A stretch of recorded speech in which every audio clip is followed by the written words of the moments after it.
got loyalty, got royalty inside my DNA. I got cannabis, got war and peace inside my DNA. I got poison, pain, and joy inside my DNA. Hello and welcome back to my channel, FIC Fantasy.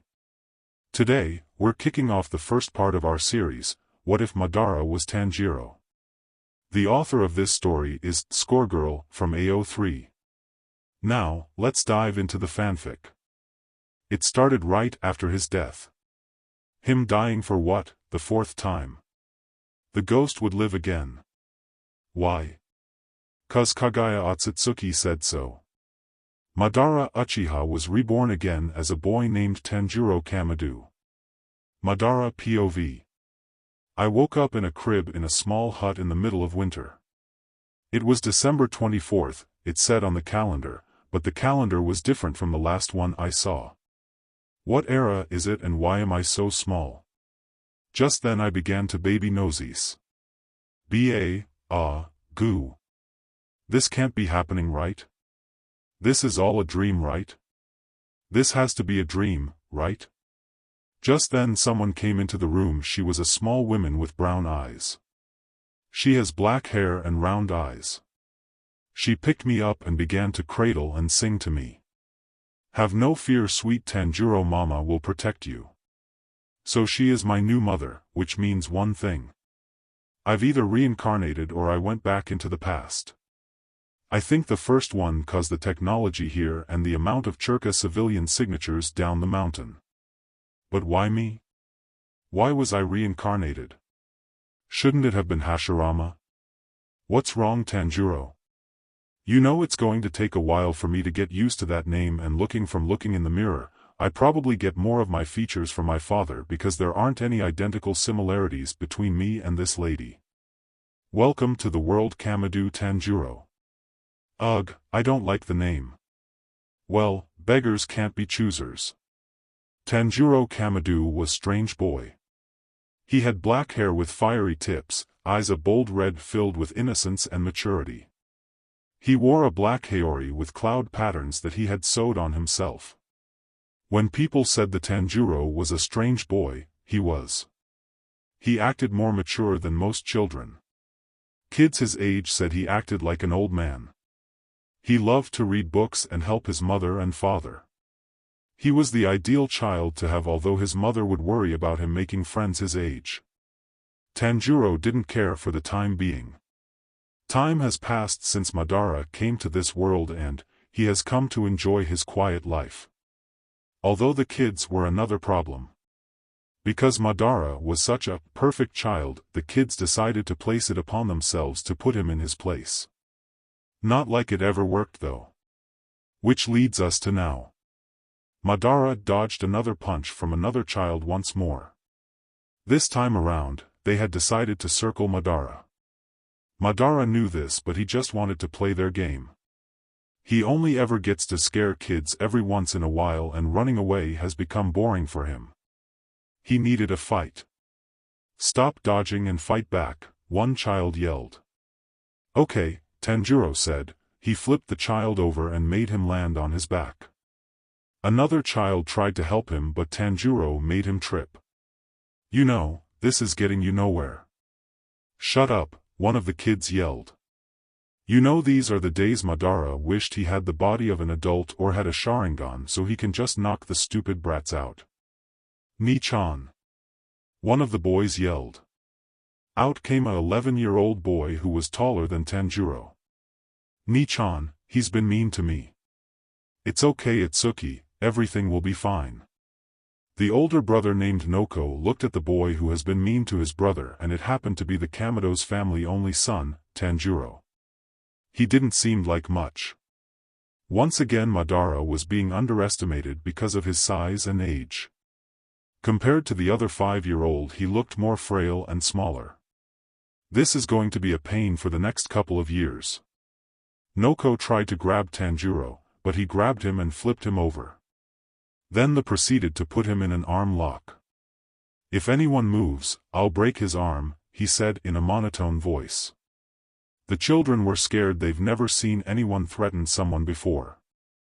It was a good idea to teach him a lesson. Now look where we are now. Just as promised, when they left, he let Noko go. This was how Tanjiro got control over the group of children that day. It was New Year's Eve, and tonight Tanjiro's father would perform the Hinakami Kagura. This was dance passed down through the Kamado family for generations since the Sengoku era. Tanjiro has seen it many times and began to realize that this wasn't a dance, they were sword forms. Sure, some of them were a bit incomplete, with them having more wide motions, but all in all, the sword forms were persevered. Whoever had the grand idea of passing this as a dance to protect this family was a genius. Yorichi didn't mean that, Madara, you are misunderstanding. Tanjiro's father danced from sunrise to sunset. It seems to be the difference in breathing. Once the dance was over, Tanjiro came up to his father and told him that he wanted to learn the Hinakami Kagura. His father said when he was older, but after a bunch of pestering he finally got it. This might be because he doesn't ask for much, and this was the time he behaved like a child. DMN these childhood instincts. Now for the main problem. His Sharingan. It's been 8 years since his father has begun to teach Tanjiro the Hinakami Kagura. He is currently 13 years old. During those years he met a girl named Ki. Ki was one of the more quiet kids in the town. She liked to read and didn't mind Tanjiro's quiet flaws. The two became friends real quick. Now for the problem at hand, the Sharingan. Tanjiro has a Sharingan, he knew because he remembered coming out the womb, which was very traumatic for a grown man. He couldn't remember at first, but the memory popped up when he was 10 and he screamed like there was no tomorrow. His parents had been worried about him for a week. Awakening the Sharingan, that's easy, the problem lies with evolving it. There is no life-threatening danger that could allow Tanjiro to evolve his Sharingan. He fought a bear with his bare fists and it still didn't help. He was close though, he could become a demon slayer like in those old tales his mother used to tell him, but that's going to take ages and Tanjiro didn't have that time. Damn it, I want a real fight. Tanjiro thought to himself. His wish would soon be granted. A week after he had that thought, Tanjiro stayed up a bit later than normal. It was night and he wanted to do something reckless, something rebellious, something that would later end him up into trouble. So he sneaked out the house shinobi style. Even though Tanjiro was living a peaceful life, doesn't mean he didn't stop training. His body is between high Genin and low Chunin. His Churka reserves are that of a high Chunin. Could he have done more? Yes, he could have, but training takes time and he doesn't want anyone to be suspicious of him. Not even his father, who is letting him practice the Hinakami Kagura, knows that he does training in his free time rather than reading and helping out his family. It was a appealing night. The sky was a appealing dark blue. The stars shined up the night nicely and the cool air contradicted the warm heat of spring. Tanjiro decided to leave the village for a while, besides, he can run back by sunrise. He ended up in a village 2 towns over. There was a festival happening down there, so Tanjiro casually walked down to see the festival. There were many people there, even some who didn't even live there. He ended up having a great time there, eating lots of food and playing games until while he was walking around he felt a disturbing Churka signature. This signature felt muddy and slimy, it was as if someone was doused in sewage water. But under all that sewage water, as a kind and gentle man, that felt very broken. He heartfelt felt so gentle but strong, his natural aura was of snow. Tanjiro tried to find him, but his Churka was meshing with the civilians around here. The fireworks would be starting soon and Tanjiro couldn't wait. When the fireworks went off, they lit up the night sky with different colors. It was still mesmerizing to this day. Tanjiro saw the man he felt earlier on the top of the roof. Should I try talking to him? Tanjiro thought to himself. He didn't seem like a person that would want to mess with unless he allowed it. He shouldn't be that worried, but he is. He doesn't want to get into trouble with his mom. He can't bear to see her sad. So Tanjiro left the village and went on his merry way home. The end. Nah, I'm just joking with ya. Akaza POV. What was that aura? It was strange, I can't describe it. It felt out of this world. It feel like a, how should I put this, a flame in the middle of a snowstorm. Strong winds try to harm it but it still keeps burning, burning until there is nothing no more, but it is also gentle like a bonfire that keeps everyone warm. The more I look at this aura, I feel it is ever changing. I can feel their strong emotions from them. The most prominent emotion is anger, sadness, joy, but the one I felt the most was weariness. This person felt worn out even though he was a young person. I must know who this the POV end. Tanjiro was walking back home when he felt that someone was following him. It was the same person he felt before at the festival. Didn't I erase my churka? Tanjiro thought to himself. He stopped walking. I know you're there, come out. There was silence for a while until a man with pink hair and eyelashes wearing a dark pink haori. He had markings all over him. Tanjiro has never seen a person like him. Most if not all the people he has seen had never looked this, something was up. Why are you following me? He asked with a neutral expression. Your presence and fighting spirit is so strange, I wanted to take a closer look at it. What is this man talking about? Tanjiro thought. And the only way to find out is by doing this. Akaza punched straight towards Tanjiro's head but Tanjiro dodged. If that attack had hit him, he would have been dead. Akaza attacked with more punches but with more ferocity. Tanjiro took out a kuni from his pocket. He always carries weapons on him for safekeeping. He tried to stab him on multiple occasions, even touching hands, but Akaza knew when to dodge and how to block his attack. It's like I'm fighting a wall, Tanjiro thought to himself. The more he tried to attack, the more his attacks would be used against him. He can't use ninjutsu here, it will cause problems later. So Tanjiro ran into the forest to lose Akaza. Akaza easily followed after him. As Tanjiro ran, something began bubbling within him from long ago. This is the thrill of a fight. And just as he thought this, Akaza punched him square in his stomach. Tanjiro used churka to enforce his stomach so his guts don't fly out. How does this man have so much force? It was as if he was whacked by a paper bomb. Tanjiro flew into a tree. Come on, is that all you got? Is this all this frail weak boy can do? Of course, Akaza was just lying. He was just trying to get a rise out of him. Just by looking at his fighting spirit proves that he is much stronger than most seasoned demon slayers. He wants to know his name, try to convince him. If this kid is stronger than most demon slayers, imagine how he will be as a demon. Just then he heard laughing. That laughing was coming from Tanjiro himself. He had a crazed smile, his hair was turning black and his eyes were bleeding red with two tomes in them. What's the matter, demon, scared? Tanjiro, no, Madara said. Not scared, excited.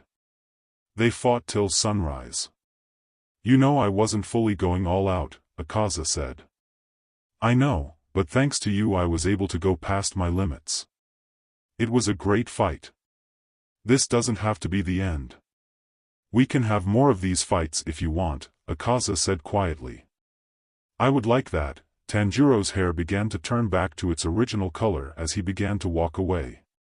By the way, the name is Tanjiro, yours? Akaza. Akaza POV. That was incredible. I haven't had a good fight like that in ages.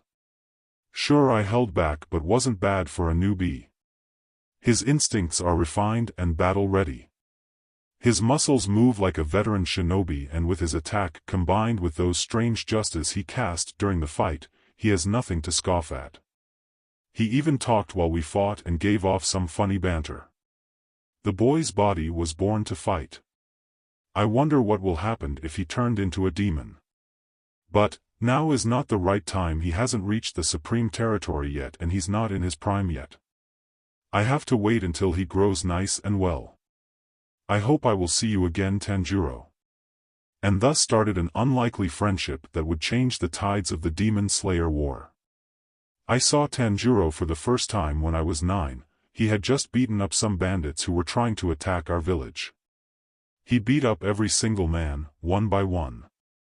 It was honestly terrifying how swiftly he broke bones and cut people down. It was a bloodbath, there was no smile on his face. It still chills to the core even now.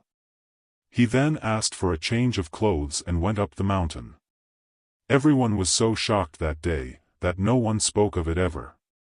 The second time I saw Tanjiro was when he was selling charcoal in the village a couple of weeks after the incident.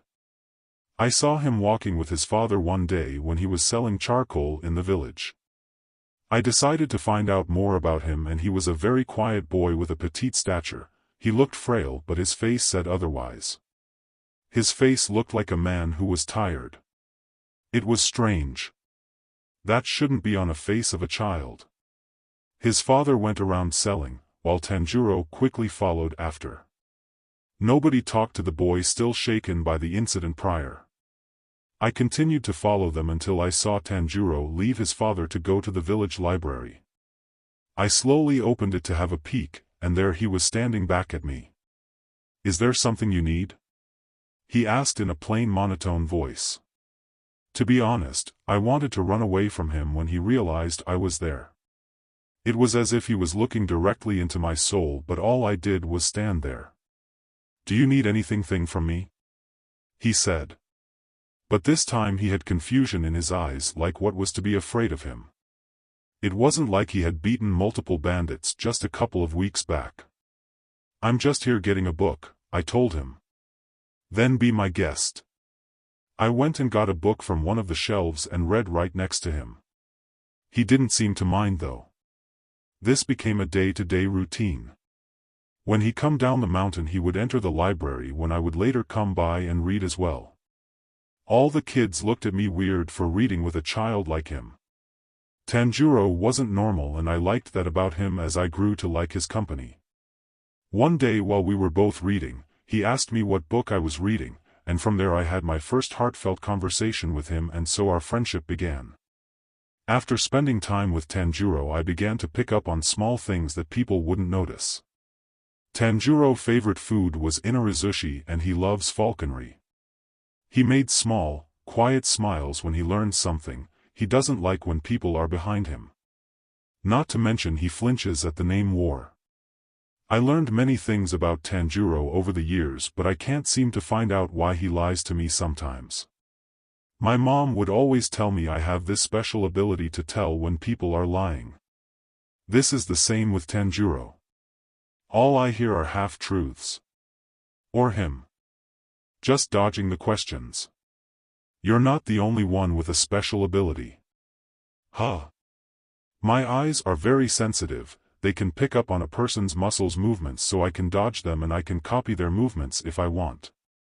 I also have a very sensitive nose on which I can pick up on other people's emotions. "You, my dear Key, want to know something?" Did he just call me my dear? Did you just call me dear? Gotta go. So I am breaking his walls. I've come to the realization that Tanjiro has very much a lot of trust issues, and under that poker face he always wears, is a kind-hearted man with many quirky flaws. It's been 9 years since I've met Tanjiro. His parents already gave me their blessing, although Tanjiro doesn't know yet. It was just a normal day and Tanjiro was acting suspiciously, like more than usual. He was covering up more bruises than normal and he had small cuts on his arms. New Year's Eve was coming quickly and he said he wanted to show me something. That night on New Year's Eve Tanjiro had on a traditional outfit that looked similar to what priests would wear.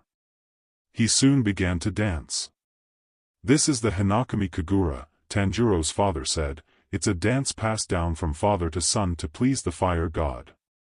The dance is composed of 12 segments repeated throughout the night until dawn. I continued to watch Tanjiro dance. He looked so majestic, it was as if there was nobody there. We continued to watch until dawn and Tanjiro was barely out of breath as if he's done it before multiple times. He's been practicing for the past 2 weeks to impress you. I couldn't believe that he did this for me. He showed me something that vulnerable. I'm honored, but I couldn't help but think that someone else was also watching. A month had passed since the Hinakami Kagura, and I think I'm finally ready to ask him. We went to our favorite river near his house. Hey Tanjiro, I wanted to talk to you about something, I said. Shoot. What if, hypothetically, there was someone you liked and they were too dense to realize that you have feelings for them? What should you do? I don't know, I've never been interested in anyone. Well, that's disheartening. This is hypothetically speaking. I guess, I would try to be more direct with my feelings, like maybe some actions, they have to be bold though. Who's the likely guy? I guessed you make that answer. Huh. Tanjiro Kamado, will you do me the honor of marrying me? I pulled out a ring from behind me. I bought this ring myself with the money I got from doing small jobs around town. To say Tanjiro was surprised was an understatement. His eyes were wide and round, he was blushing furiously, and was shaking uncontrollably. Why me? He asked so confused. Well, because you're you. I'm a terrible person though. No, you're misunderstood. You're the sweetest, most appealing, and lovely person I've ever met, flaws and all. Tanjiro got even redder. I can see it, he's embarrassed. Before I could say anything else, he ran away far into the mountains. Was that a no? I walked back to his parents' house where I told them everything. The two ended up laughing. Don't worry dear, he's always like that, his mother said. Tanjiro can't handle his strong emotions, so when they act up, he usually runs away. It doesn't mean a no per se, he's just overwhelmed. Well, that's a relief. I thought I did something wrong. He'll probably be back by nightfall, you just have to give him a chance to process. Oh, okay, I said. Now it was just the waiting game. Tanjiro's mother was right, he was back by nightfall. He was composed since we last saw him. He slowly walked into the house and sat down. There was silence. Why yes. What was that? I couldn't hear you. I said yes. He immediately blushed afterwards. I was on cloud 9. Tanjiro just said yes to my marriage proposal. I hugged very tight, when he then proceeded to faint. And just like that, Tanjiro and I were married. And that's how I met your father and married him. Why didn't he propose to you, Mom? My son asked curiously. It's been a hectic 2 years of my life, one being the birth of my first son Tanjiro. Tanjiro is a very energetic kid with a lot of enthusiasm. He reminds me of when I was a baby. I still remember the day when I told my husband. He fainted 3 times. It was a strong time for him because he wasn't sure if he was going to be a good father. But when Tanjiro came out, he cried tears of joy. He wanted to name the child Azuna for some reason, but I said Tanjiro. He was fine with it, but he said he was going to name the next child. You wouldn't be born if I didn't ask him. I proceeded to tickle his tummy. My son giggled uncontrollably. My son is a fast learner just like his father. I'm surprised he can speak, but Tanjiro's parents did say Tanjiro was an oddity. There are 2 things that I know. 1, my son is going to be a lady killer just like his father, even though the 2 don't know, and 2, if my son is anything like his father, he's gonna have some strong emotions that will need controlling. All in all, life is good. Uncle Akaza. Tanjiro yelled. He crawled all the way to the door. There stood a man with black hair, blue eyes, wearing a haori over his GI, but I knew better. That's not he really looks like. This is Akaza. Tanjiro introduced me to him one night, saying that he would be the godfather of our child. Saying Akaza was shocked was an understatement. Reluctantly, he agreed cause if he were anything like Tanjiro, then he'll probably be good at fighting. This was when I found out that my husband keeps a lot of secrets from me. I don't know what they are, but he probably thinks it's to protect me and the family. But I'll wait for him and I'll break down his walls just like I did when I was little. Hi honey, how is our little ray of sunshine? He's going well, I said, but I have a surprise for you. Huh, what would that be? I'm pregnant again. My husband fainted. It was just one of those normal days at the Kamado house. Tanjiro was playing with Nezuko, Ki was making snacks with the help of Akaza, and Tanjiro went down to the village to sell charcoal. Although there was something new in this routine, Takeo Kamado. Takeo was born a couple of months back. He was quiet just like the rest of his siblings. Okay, lunch is done, Akaza said. The two children came rushing at Ki, who was holding a plate of food. They all chatted and talked when Tanjiro asked a question. Can you tell us what Dad did when he was younger? Akaza almost choked on his tea. Do they want to know what he did when he was younger? I mean, sure, there was bizarre stuff they did, but others were just crazy. Oh, okay, Akaza said with an awkward smile. This is the story of how your father helped me out of a pinch. Flashback. During the fall, I would take a lot of requests from my MSTR. You have a MSTR? Yes, I do, Tanjiro. Now back to the story. Because of the many requests, I've made many enemies in my work. One night your father and I were walking around a small town when suddenly, we're ambushed by a bunch of my enemies. They had swords and other weapons as well. They looked ready to kill. They were about to attack me and I was ready, but your father blocked it. They asked your father, "Why are you protecting this demon? That's not nice." It's okay, Tanjiro, Uncle and Papa had it under control. Your father said. Because he's family and my only friend.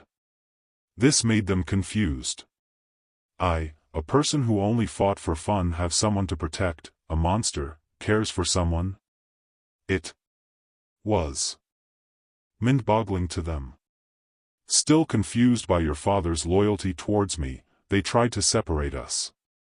This didn't end well for them. What did you guys do? Why, we beat the CRP out of them, of course. Tanjiro and I were surrounded, so I busted an opening out for the both of us. Tanjiro watched my back and hurt anyone who tried to harm me. Most of my enemies tried to aim for my neck, so your father broke many bones that day. We ran into the crowd so we could lose them, but it seemed they brought backup. It was the higher-ups. No. Yes, they had brought the higher-ups cause the lower ones couldn't deal with me. I believed they were called Hashira.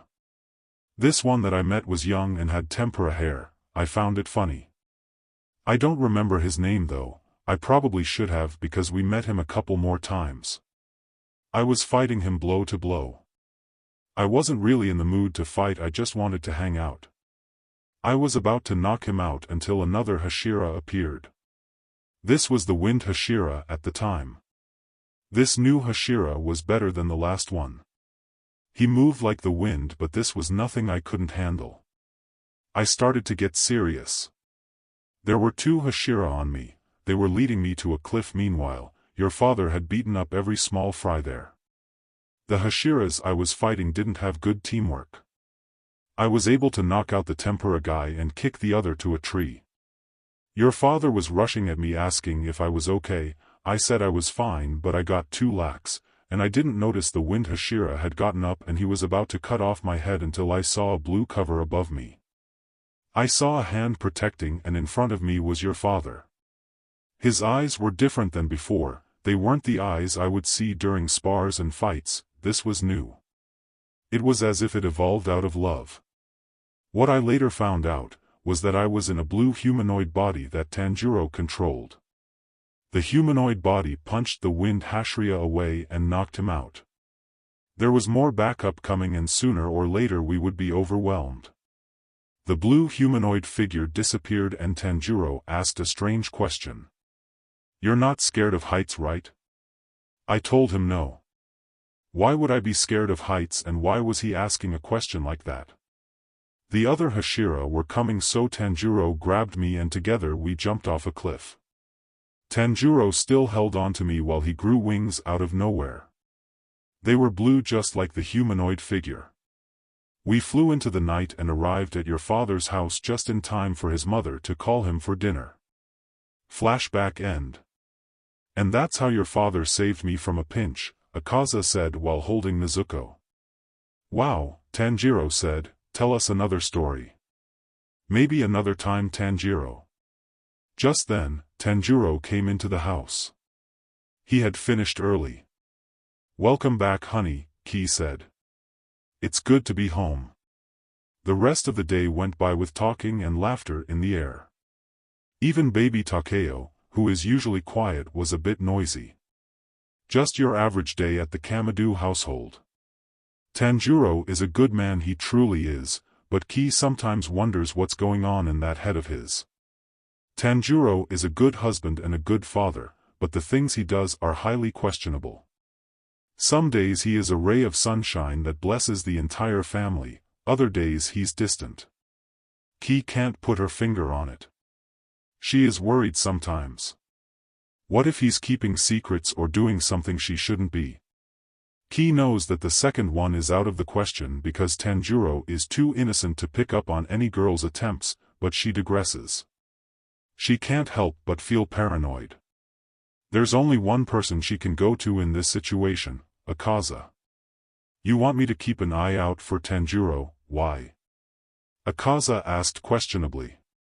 I have this fear that something bad might happen to him, she said. Akaza knew better though. Now and then she would have this worried face when Tanjiro isn't looking. Tanjiro knows he just doesn't know how to begin the conversation. So you're worried your husband might be cheating or worse? How did you know that? Ki asked. I'm not gonna tell her about my demon BLD art, Akaza thought to himself. Call it an intuition. Ki was shocked that Akaza could see her concern. She thought she hid it well. The children didn't even notice. Look, I'm going to tell you the truth. Tanjiro keeps a lot of secrets you knew before getting married to him. Heck, he doesn't even tell me some things. You have to be patient with him and give him the time, he'll open up to you. The last thing he wants to do is to hurt his family. Besides, that boy is too innocent to understand a flirt when he sees one. Akaza had a point, Ki thought to herself. Maybe she was just being too impatient because she was concerned for the children. Welp, I have to leave tonight, my boss got me on this mission, and I won't be back till next week. You know, Ki always wondered why Akaza went out for long PRDS, but that was his business, not hers. Akaza left at sunset, and Ki got the kids ready for bed. She told them bedtime stories about demons of old and the demon slayers that protected humanity. It was only a childish story. Once the kids were put to sleep, Ki began to take off all the lights in the house. She knew her husband would be back while she was asleep, but she wanted to see him. So, she left a light on and waited until her husband came home. And waited. And waited. And waited. It had been 3 hours since sunset and Ki were beginning to feel nervous. She decided to look around the house just to pass the time. While she was looking around, she felt something off about the floor. One side of the floor felt hollow. She checked a second time, it felt hollow. She opened one of the floors open and there lay a compartment. The compartment was metal and locked, but that didn't stop Ki. Her family has had strong foreheads for generations. She did what her family did best, headbutts. Ki headbutted the metal compartment. The compartment door became dented. She tried again. The more she hit it, the more dented it became. This was no ordinary metal, this was chakra metal. This was infused with Tanjiro's chakra. Eventually, the door broke, and Ki laughed with satisfaction although her head hurt a lot. She opened the compartment to see a bunch of weapons, from kuni to knives. Why would her husband have a bunch of weapons here in the house? I mean, sure, it's okay to have a couple of weapons in the house, but this many? How many other weapons are in the house? Just then, the door slammed open and she saw a ghost. The ghost was a fair-skinned man with spiky, black hair that had a slight blue tint to it. His hair was waist-length with shoulder-length bangs framing the sides of his face, covering most of his right eye. It wore a black shirt with a high collar left slightly open and the clan's crest on its back, with blue breaths and bandages around its shins. "Who are you?" Ki raised her voice. The ghost looked shocked and dumbfounded. The spirit then began to disappear and overlap with the man she loved, Tanjiro. Tanjiro looked torn. "We need to talk." The first following minutes were silent and awkward. Her husband just saw her go through a panic attack. She thought she saw someone else. So, her husband said, "Why were you digging under the floorboards? Why were there weapons under the floorboards?" Tanjiro sighed. He knew this would happen sooner or later. Ki was always observant. He thought that maybe he could this secret for the rest of their lives, but he guessed not. "And don't you dare start to be cryptic, I want answers. Now. And answers she'll have." "I may be a bit paranoid." "A bit," Ki thought to herself. "I may or may not have been training in more than just the Hinakami Kagura. I may have been training with shinobi." Now there was the kicker. Tanjiro said wasn't wrong, it was just that the shinobi weren't training him, they were trying to kill him on multiple occasions with a kaza. "How the hell were you trained by shinobi?" Ki said. "Akaza has a lot of enemies because of his boss and me being friends with Akaza, which makes me and our family targets. I've never met, but I know for certain he is rotten. I also asked Akaza to quit, but if he does quit his job, he dies and we get injured in the process even if we aren't affiliated with them. There is no win-win situation. So I need to prepare to protect you. Hence, the shinobi training." "You could just buy a gun," she said. "I have honor, you know," Tanjiro said with a deadpan expression. At least all of Ki's worries were clear except for one. Will our children be participating in this? For their own safety, yes, only if they want to learn through. Ki sighed. Akaza was right, she didn't have to worry. "I'm sorry for not telling you this at the beginning. I was scared of what might happen to our family if word gets out. I'm scared that our children won't grow up normally. I'm scared they might get hurt 'cause of me. I want to build a wall so that they don't get harmed, but I love them too much to push him away. I can only do so much, and I ended up harming you in the process. I'll try to speak up more about my problems, we are married." And Ki couldn't agree more. There was something gnawing at Tanjiro's brain every now and then. She saw it in his eyes every day when they woke up. She wanted to help, but he wouldn't budge. It was always as if there was a wall between them. "At least you acknowledge how stubborn you are," Ki said with a laugh. She embraces Tanjiro on the cheek and boy did he melt. She went for a deeper embrace on his lips which made him melt even more and his eyes turn red. She then proceeded to embrace his eyes and nose, slowly pushing him down to the floor, the weapons being slowly forgotten. "You want to do it here?" "Why not?" Ki said, "I want another one anyways." And Tanjiro turned beet red. It has been a couple of days since that incident and Tanjiro has begun to speak clearly about his problems, but today there had been a bit of a problem. Teiko was playing with the tea kettle and made it fall while they weren't looking. Tanjiro was about to jump in, but Tanjiro protected Teiko from the burn.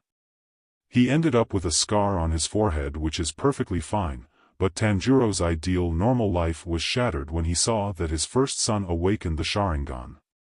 Doma was the last to arrive at the upper moon meeting, as usual. Akaza had been there for a while, staring blankly at the ceiling while tapping his fingers on the wooden floor. But Doma arrived with that familiar, dopey grin, the one that seemed to have tacky flowers floating around it. Even Muzan, the demon king himself, was put off. "What's up with you?" Daki asked, crossing her arms. "I found the one," Akaza said, his voice casual but carrying a strange weight. "I'm sorry, what?" Jotaro asked, his gaunt face twisting in confusion. "I found the one I'll fight for all eternity with." The room fell silent. Akaza wasn't exactly known for his personal life, so this sudden declaration was more than a little shocking. "What type of person are they?" Doma asked, still smiling but with genuine curiosity dancing behind his eyes. "None of your FNG business where." "Hey," Daki yelled. "I'm not talking about you, Daki, I'm talking about the blonde hoe over there." Akaza pointed to Doma. Doma gasped in mock offense. "Ouch, Akaza-dano, you wound me. The amount of FS I give is the number of people you care about," Akaza shot back, causing Jotaro to snicker under his breath. "He's not of age yet," Akaza continued as if nothing happened, "so I'm going to wait a couple of years until they're in their prime to ask the big question." "And he doesn't know you're a demon?" Gyako asked, his eerie voice slithering through the air. "Nope, not yet." "Well, best of luck," Gyako said with a mocking wave of his hand. "Can I meet them, Akaza-dano?" Doma asked, the smile still plastered on his face. Akaza didn't even dignify that with a response. Choke on wisteria poison. The meeting ended with tension still thick in the air, but Doma couldn't shake his curiosity. He had always been nosy, especially when it came to Akaza, who was annoyingly private. Ever since Akaza's declaration, Doma had noticed changes, subtle ones, but changes nonetheless. Akaza trained harder, ate less, and often disappeared for extended PRDS without explanation. Even Muzan had remarked on Akaza's improved work ethic, though he attributed it to this mysterious partner Akaza had mentioned. It had been years since that meeting, and Doma's patience was wearing thin. He needed to know who this person was. So when Muzan assigned a mission requiring both him and Akaza, Doma knew it was the perfect opportunity. The mission seemed overkill, 2 upper moons to assassinate a mere politician. But Doma didn't care about the details. He cared about learning more about Akaza's secret. The two set out, Doma keeping his usual playful demeanor while Akaza remained stoic, not betraying a hint of his thoughts. It wasn't long before Doma met Akaza's mysterious partner. His name was Madara. A quiet boy, not much older than Doma had expected. He wasn't overly muscular, though his lean frame suggested a quiet strength. He wore a haori that obscured much of his physique, and his stoic expression was strong to read. But there was something about him, something that sent a chill down Doma's spine, a sensation Doma hadn't felt in centuries. The mission was simple: Doma and Akaza would cause a distraction while Madara sneaked inside to gather information and, if necessary, take care of the target himself. Simple on paper, at least. But when Madara was involved, things rarely went according to plan. "You know, no one ever accounts for the shinobi." "What?" Doma said before a kunai was stabbed into his forehead. "You know, we've gotten into too many shinobi fights in the last 3 weeks." Akaza and Madara dodged the other kunai. Out from the shadows appeared 8 shinobi. "They really want us dead, don't they? I'm starting to think that shinobi aren't extinct and are in hiding. They dodged a shinobi's slash. They just don't know when to quit, do they?" Akaza muttered as he dodged another kunai. Madara moved swiftly beside them, his expression never changing. "They want us dead because we've interfered with their operations too many times. This is why I hate government jobs," Akaza grumbled. Doma got right back up again, taking the kunai out of his head. Well, that was uncalled for. Taking out his fans, Doma sliced off the arm of 3 shinobi. They held their breath while Doma smiled. "Let me give you rest," he said. Meanwhile, The other 5 tried to attack Akaza, but Akaza dodged and Plam strikes 2 of them in the stomach. These past 2 years have been nothing but fruitful. His sparring with Tanjiro has turned more into training sessions. The different fighting styles this man has in his arsenal are terrifying. Akaza began to pick up on said fighting styles. Like the gentle fists that prioritize internal damage by attacking the body's chakra pathway system, subsequently injuring them. Akaza's favorite fighting style he learned was strong fists. This style's purpose is to cause external damage and break bones. He likes breaking people's bones, especially bad people. There is some sort of satisfaction about it, but for some reason, it brings back bad memories. These shinobi are weak. Tanjiro was right. After fighting this many shinobi, it was starting to get boring. Akaza wouldn't really do this, but he used gentle fists to break their nervous system. Now you won't be able to hold a kuni again, Akaza said. Wow, Akazadano, I never knew you could be so cruel, Doma laughed. Doma, ever the opportunist, picked up a severed head and took a bite. Ah, I do love a good fight. I thought you didn't eat men. Oh no, this is a lady I saved on the way here, Doma said. I think I lost my appetite, Tanjiro said. Akaza doesn't eat with you dash. Akaza punched Doma square in the face. Hey, who wants drinks? Akaza, do you know what happens when you drink? Madara said.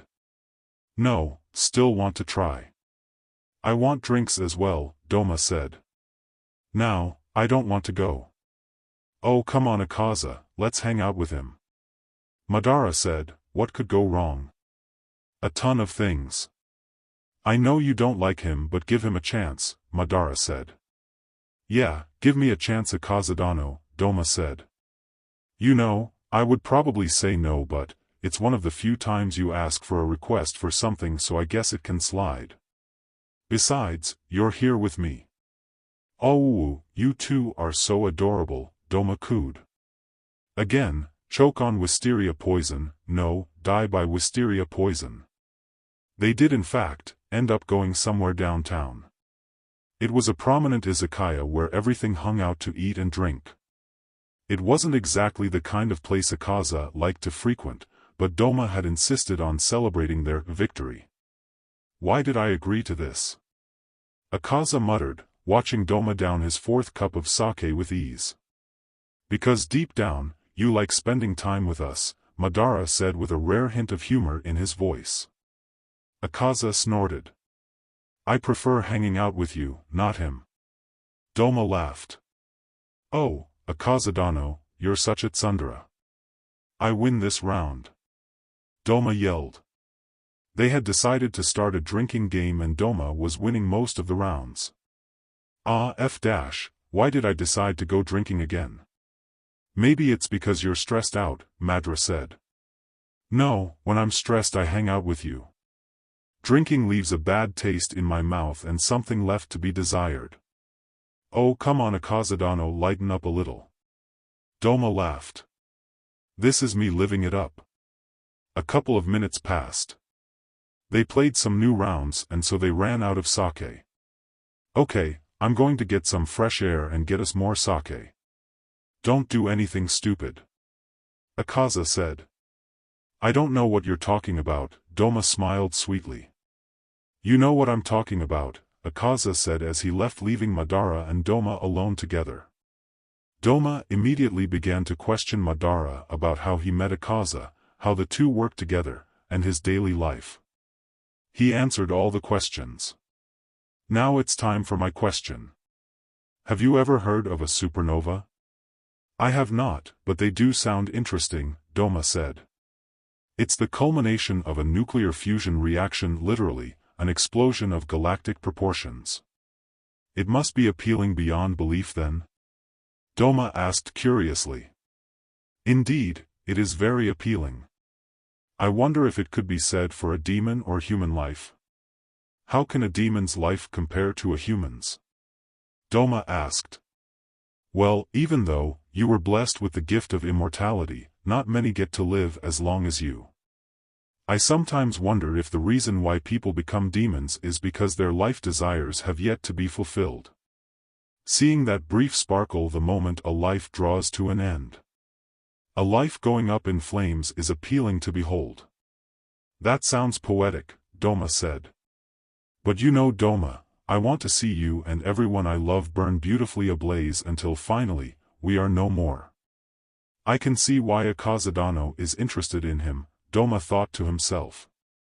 You are very interesting and entertaining, Doma said with a coy smile, and Madara smiled back with a coy smile. That was until there was a crashing sound from the window. Everyone's faces lead to Akaza with a fist out. Hey, I got the sake. What the hell did you do?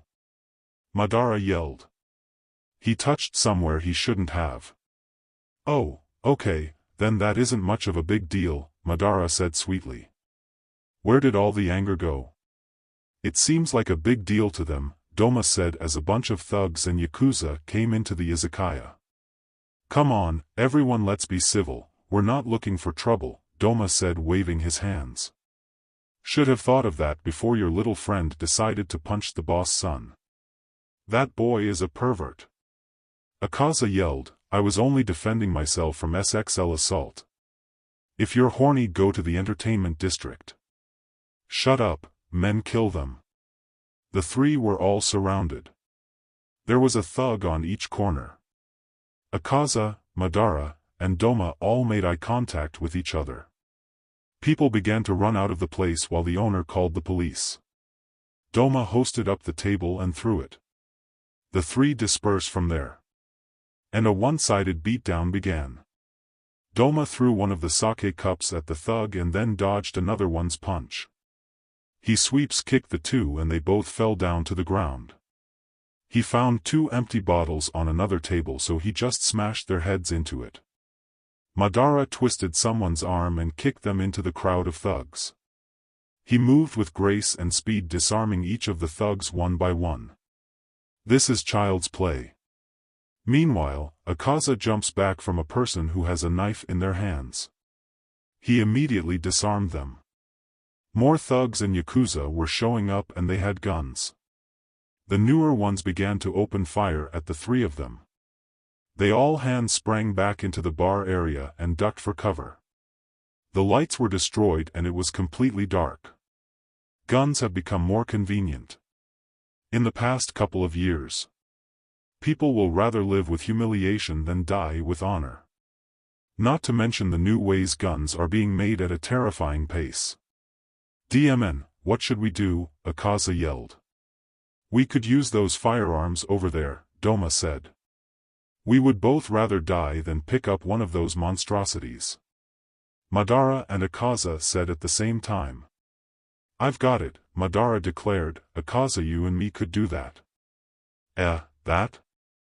Yes, that. Madara yelled. What are you taking about? Doma questioned. That's supposed to be my secret weapon just in case I'm in a pinch. Well, do you want people to know you're a demon? Madara questioned. No. Good, then follow my lead. Madara opened a scroll and inside were a bunch of kunai. Take this bag of kunai and remember the exercise we did. Okay? Akaza nodded along and Doma didn't know what was happening. What were these on about? Madara tossed a bottle at the opposite side of the izakaya to fool the yakuza. One of them tried to tell them it was a trap, but it was too late. The two flipped over the table and threw 5 kunai each. Most of them ended up killing the thugs. They tried to shoot at the two again, but they dodged in different directions. They tossed more kunai in midair, fatally injuring or killing them. They both used the wall as momentum to push themselves into the air, and at that moment, they went into overtime.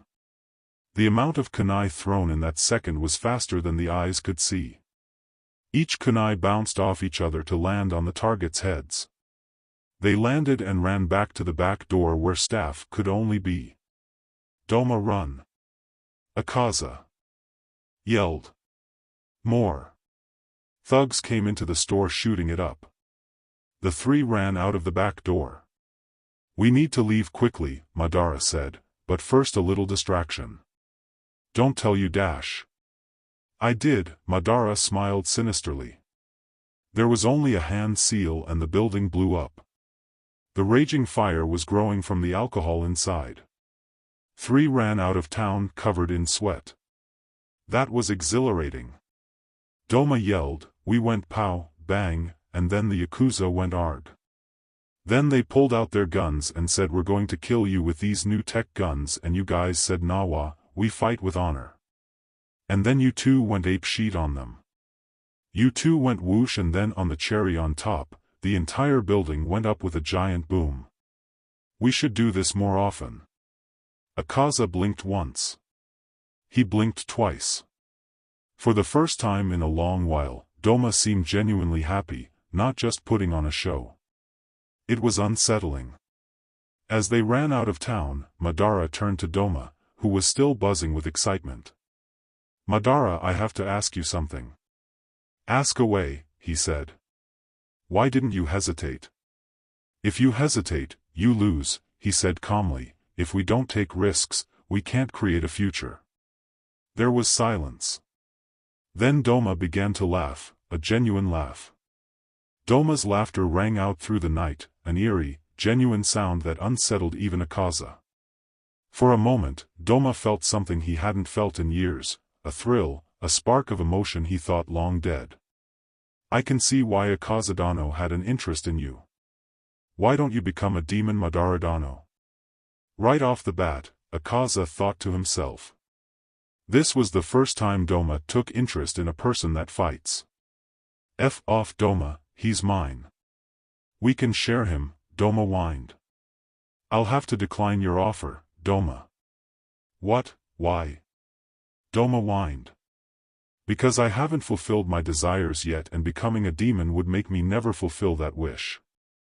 "If you say so," Doma sighed. "But the offer is still on the table," Akaza said. "I will keep that in mind," Madara said as he walked home.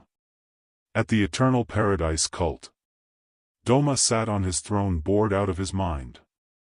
Last night had been a night to remember, but as he looked back on it, he began to realize that he felt emotions there, genuine emotions. Now that he felt something that exhilarating, he wants to do it again. And this pounding in his chest when he thinks of Madara. Kawaii, Madara-kun. The sun had barely peeked over the horizon when the tranquility of the mountain was shattered by desperate screams. On any other day, the Kamado household would be stirring to life in their usual, peaceful routine. But this morning was different. Tanjiro and Nezuko Kamado, faces etched with a mix of determination and fear, were sprinting down the mountainside as if their lives depended on it.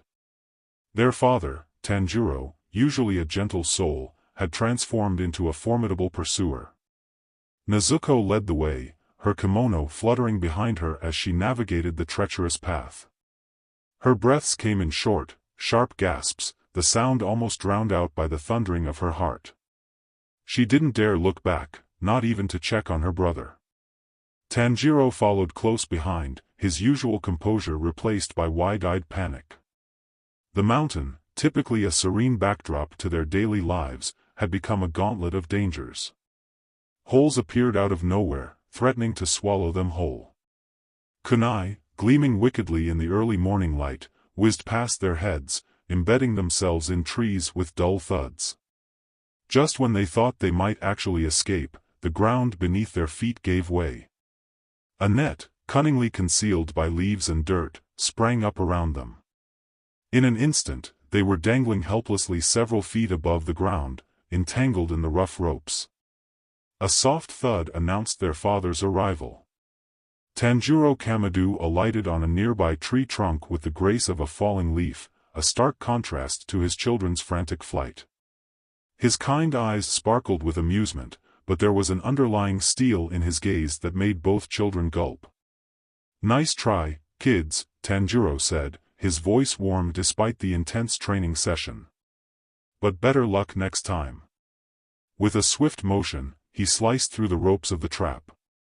Tanjiro and Nezuko tumbled to the ground, landing in an undignified heap. As they scrambled to their feet, brushing off dirt and leaves, their father's next words sent a chill down their spines. "Now, we're doing weapon training."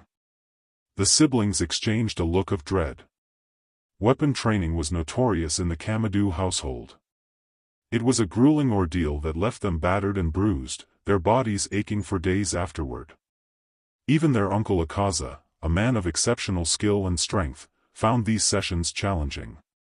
Tanjiro winced, remembering the stinging cuts from the wooden practice swords. Nezuko unconsciously rubbed her arms, recalling the deep purple bruises that had blossomed there after their last session. Tanjiro, noting their hesitation, raised an eyebrow. "You two coming or what?" The question was posed lightly, but both children recognized the underlying command. Exchanging one last glance of shared suffering, Tanjiro and Nezuko hurried after their father. They scrambled up the path, their earlier fear of pursuit now replaced by a new fear, the fear of falling behind and facing even more intense training as punishment. As they made their way back up the mountain, the usual sounds of the forest, birdsong, rustling leaves, and distant animal calls, seemed to mock their plight. Another day of intense training lay ahead, but deep down, both Tanjiro and Nezuko knew that this harsh regimen was forcing them into something stronger, something capable of facing the challenges that lay ahead in their uncertain world. When they reached the mountain, weapons training began.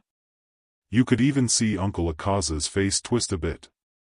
After what seemed like an eternity of weapons training, their father looked back at them. "Okay, that's enough." Everyone let go of a breath they didn't even know they were holding. "Today we will be doing chakra control," Tanjiro said, a mysterious smile playing on his lips. "Starting with tree climbing." Tanjiro and Nezuko exchanged bewildered glances. Their confusion was evident on their faces, eyebrows furrowed and mouths slightly agape. They had heard whispers of chakra and its potential, but never had they imagined it would be part of their training. "Akaza, show them," Tanjiro called out. The children's eyes widened as they noticed their Uncle Akaza stepping out from the shadows of the trees. The day was unusually cloudy, allowing him to move about freely without fear of the sun. His presence added an air of excitement and anticipation to the scene. With graceful movements, Akaza approached the nearest tree. Without a word, he placed one foot on the trunk, then the other.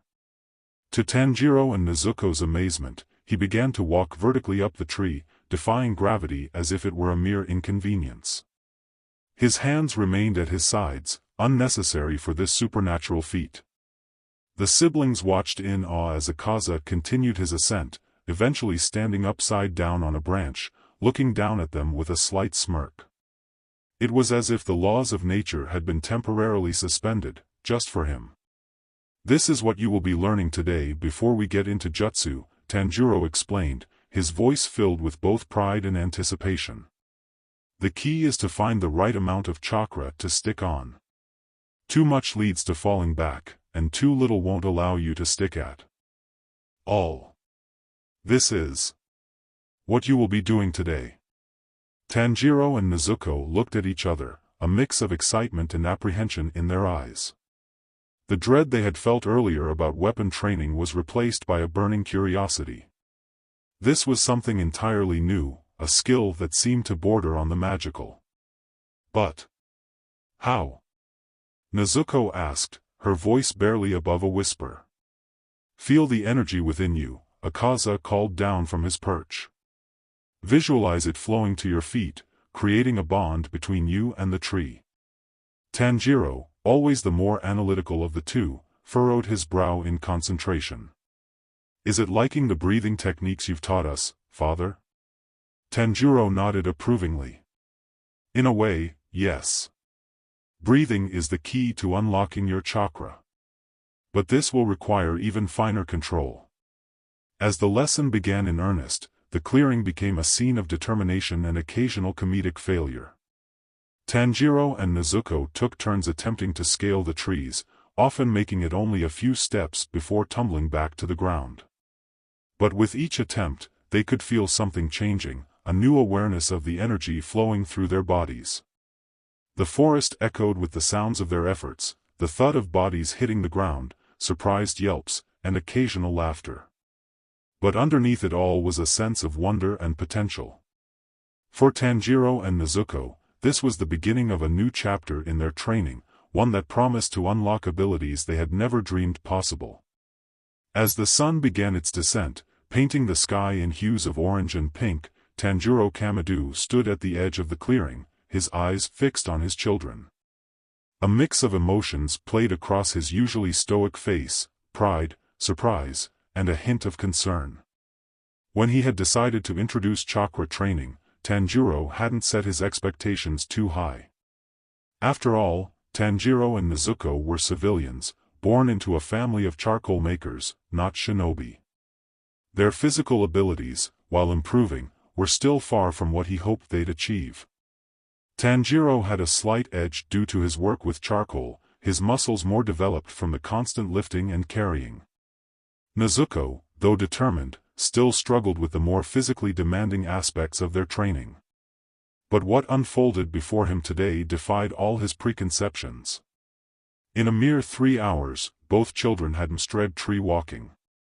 Tanjiro watched, slack-jawed, as Tanjiro and Nezuko raced each other up and down the towering pines, their laughter echoing through the forest. By midday, he had introduced them to water walking, expecting it to take at least a week to grasp. To his astonishment, as the sun began to set, both children were splashing and playing on the surface of the nearby stream, their feet barely causing ripples as they moved. "They're geniuses," Tanjiro murmured to himself, a mix of pride and trepidation in his voice. "Their chakra control. It's unprecedented." His mind raced with possibilities. If they could master these fundamental techniques so quickly, what might happen when he introduced them to actual jutsu? The potential was as thrilling as it was terrifying. Tanjiro's gaze drifted to Akaza, who stood in the shadows of a large oak, his eyes also fixed on the children. Tanjiro had asked his friend to assist with the training during his absences, knowing Akaza's skill and experience would be invaluable. But Akaza's commitments to his mysterious boss meant his help would be sporadic at best.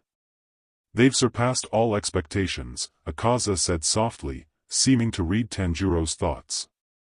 "But this power. It will draw attention. Are you prepared for what comes next?" Tanjiro nodded grimly. He knew the risks, the dangers that came with such prodigious talent. But for now, he allowed himself a moment of pure, unadulterated pride in his children's accomplishments. As the last rays of sunlight filtered through the trees, Tanjiro called out to his children. "Excellent work, both of you. You've done better than I could have ever imagined." Tanjiro and Nezuko beamed at the praise, their faces flushed with exertion and excitement. "Nezuko," Tanjiro continued, his voice taking on a more serious tone, "you can go inside now. Help your mother and uncle with dinner preparations." Nezuko nodded, giving her brother a quick hug before darting off towards the house, her footsteps light and sure even on the uneven forest floor. Tanjiro turned to his son, his eyes locking with Tanjiro's.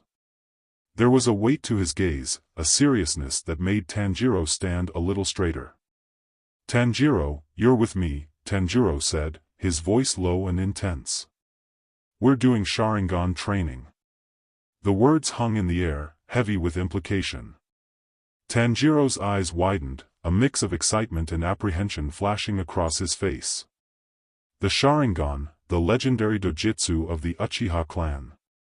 Tanjiro had heard whispers of its power, but never dared to dream he might possess it. Akaza stepped forward, his expression unreadable. "Are you sure about this, Tanjiro? The Sharingan. It's not something to be taken lightly." Tanjiro nodded, his resolve evident in the set of his jaw. "He's ready. After what I've seen today, I have no doubts." As the forest grew darker around them, Tanjiro followed his father deeper into the woods. The air seemed to thicken with anticipation, the rustle of leaves and the distant call of night birds creating an otherworldly atmosphere. Tanjiro's mind raced. Sharingan training.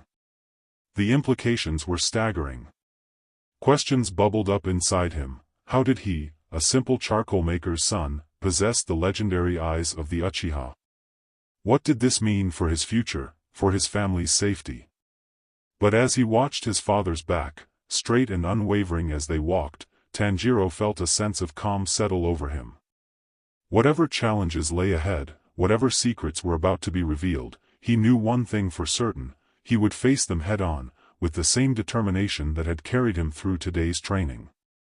The forest seemed to close in around them, enveloping father and son in shadows. As they reached a small, secluded glade, Tanjiro turned to face Tanjiro, his eyes glowing red in the gathering darkness. "Are you ready, son?" Tanjiro asked, his voice barely above a whisper. Tanjiro nodded, his heart pounding with a mixture of fear and excitement. "I'm ready, father." Tanjiro's expression softened, and he sat down on a fallen log, gesturing for Tanjiro to join him. The red glow faded from his eyes, leaving them dark and contemplative. "Before we begin your Sharingan training, Tanjiro, we need to discuss something important," Tanjiro began, his voice gentle but serious. "We need to talk about what it means to fight, and what it means to love. These two concepts are at the very heart of the Sharingan's power and the Uchiha clan's history." Tanjiro sat down beside his father, his brow furrowed in concentration.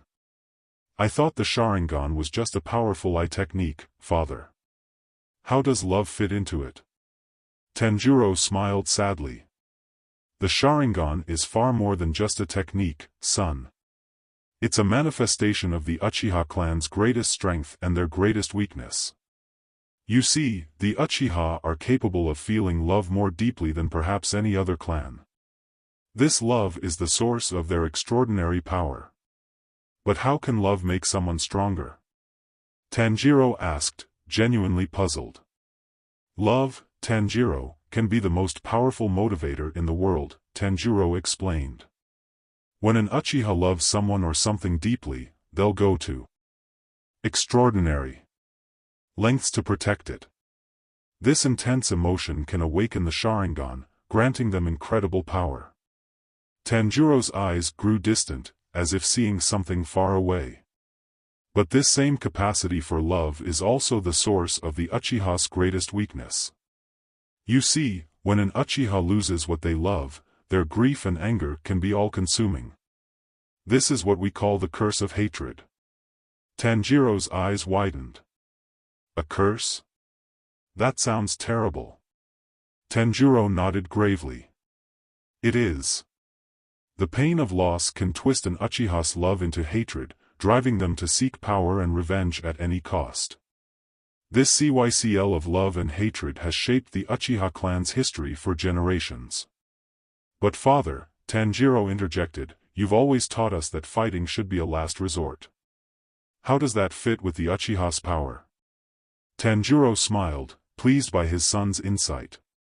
"That's an excellent question, Tanjiro. You're right, I've always taught you and Nezuko that violence should never be your first choice. The true strength of a warrior isn't in how many enemies they can defeat, but in how many friends they can make, how many people they can protect." He placed a hand on Tanjiro's shoulder. "Fighting, when it's necessary, should always be in service of love, to protect those who cannot protect themselves, to stand up for what's right. But it should never be driven by hatred or a longing for revenge. That path leads only to more pain and suffering." Tanjiro nodded slowly, processing his father's words. "So, with the Sharingan, we have to be extra careful, right? Because our feelings are so strong?" "Exactly," Tanjiro said, his voice filled with pride at his son's understanding. "The Sharingan is a tool, Tanjiro. A powerful one, but a tool nonetheless. It's up to you to decide how to use it. Will you let it be fueled by love and the longing to protect, or will you let it be corrupted by hatred and the thirst for revenge?" Tanjiro's face is set in determination. I choose love, father. I want to use this power to protect our family, our friends, and anyone who needs help. Tanjiro's eyes shimmered with unshed tears. That's my boy. Remember, Tanjiro, true strength comes from the heart. The Sharingan may grant you great power, but it's your choices, your determination to protect rather than destroy, that will truly make you strong. He stood up, offering his hand to Tanjiro. Now, are you ready to begin your training? Remember, as we practice, focus on your love for your family, for your sister Nezuko, for all the people you want to protect. Let that be the source of your strength. Tanjiro took his father's hand, standing up with a newfound resolve burning in his eyes. I'm ready, father.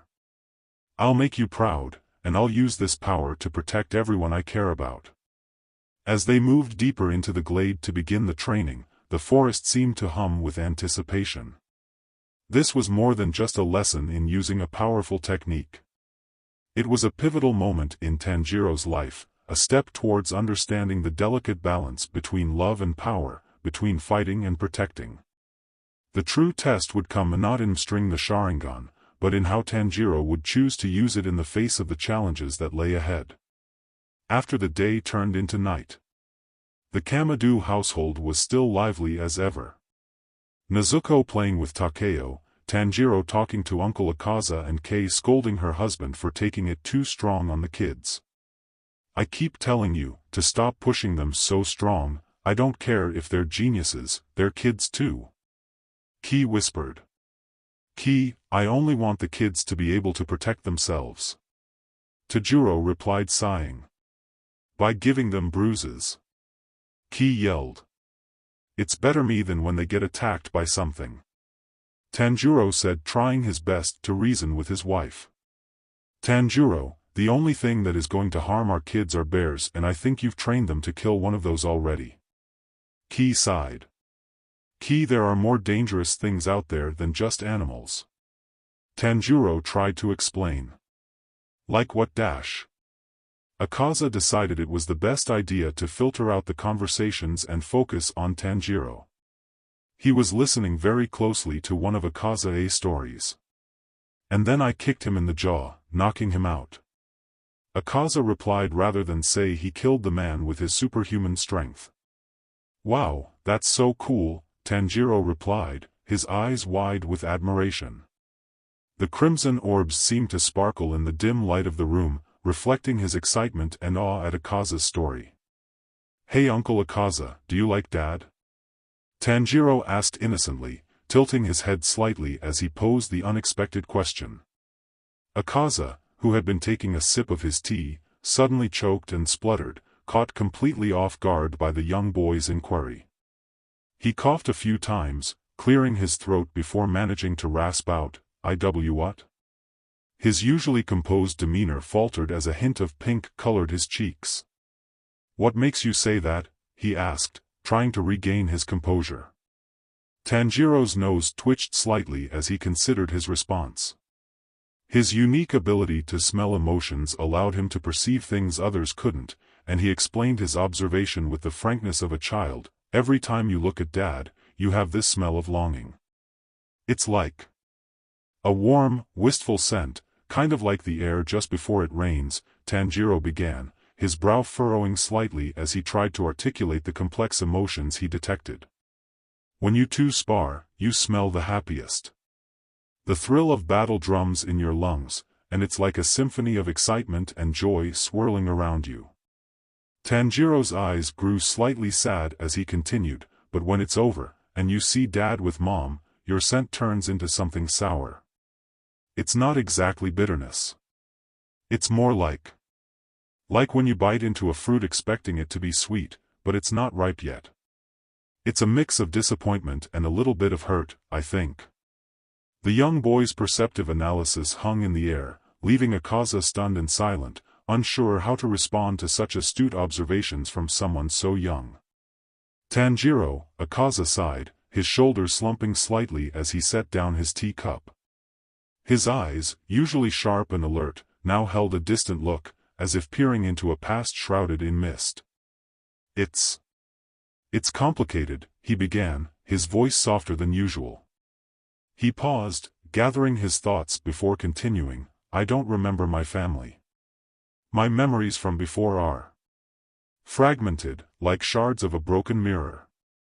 The first clear memory I have is when Muzan-sama took me in. Akaza's expression darkened, a mix of pain and resentment flickering across his features. He used me for his own selfish whims. I was a tool, a weapon to be wielded at his discretion. And I couldn't leave. Not because I was physically bound, but because I had nowhere to go. No place to call home, no one to turn to. The demon world became my cage, and I its willing prisoner. His gaze softened as he looked at Tanjiro, a small smile tugging at the corner of his lips. Then your father came into the picture. Tanjiro. He showed me something that I thought I had forgotten. Something I wasn't sure I had ever known in the first place. What was that? Tanjiro asked, his eyes wide with curiosity and empathy beyond his years. Akaza's voice became barely more than a whisper, filled with a vulnerability that belied his usual strength.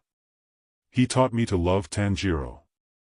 The demon's eyes misted over, lost in recollection. Your father. He saw me not as a demon, not as a weapon, but as a person. He showed me kindness when I expected only violence. Acceptance when I anticipated rejection. He offered me friendship when I thought I was beyond redemption. Akaza's hand trembled slightly as he continued, love isn't just romantic, Tanjiro. It's also the warmth of friendship, the comfort of belonging. Your father gave me a glimpse of what family could be. He made me feel human again. A bittersweet smile crossed Akaza's face. That's why it's complicated. I care for your father deeply, as a friend, as family. But I also envy him. He has everything I've ever wanted, a loving family, a place to belong, a life untainted by the darkness I've known. At times I love him so strongly that I want to keep him all to myself.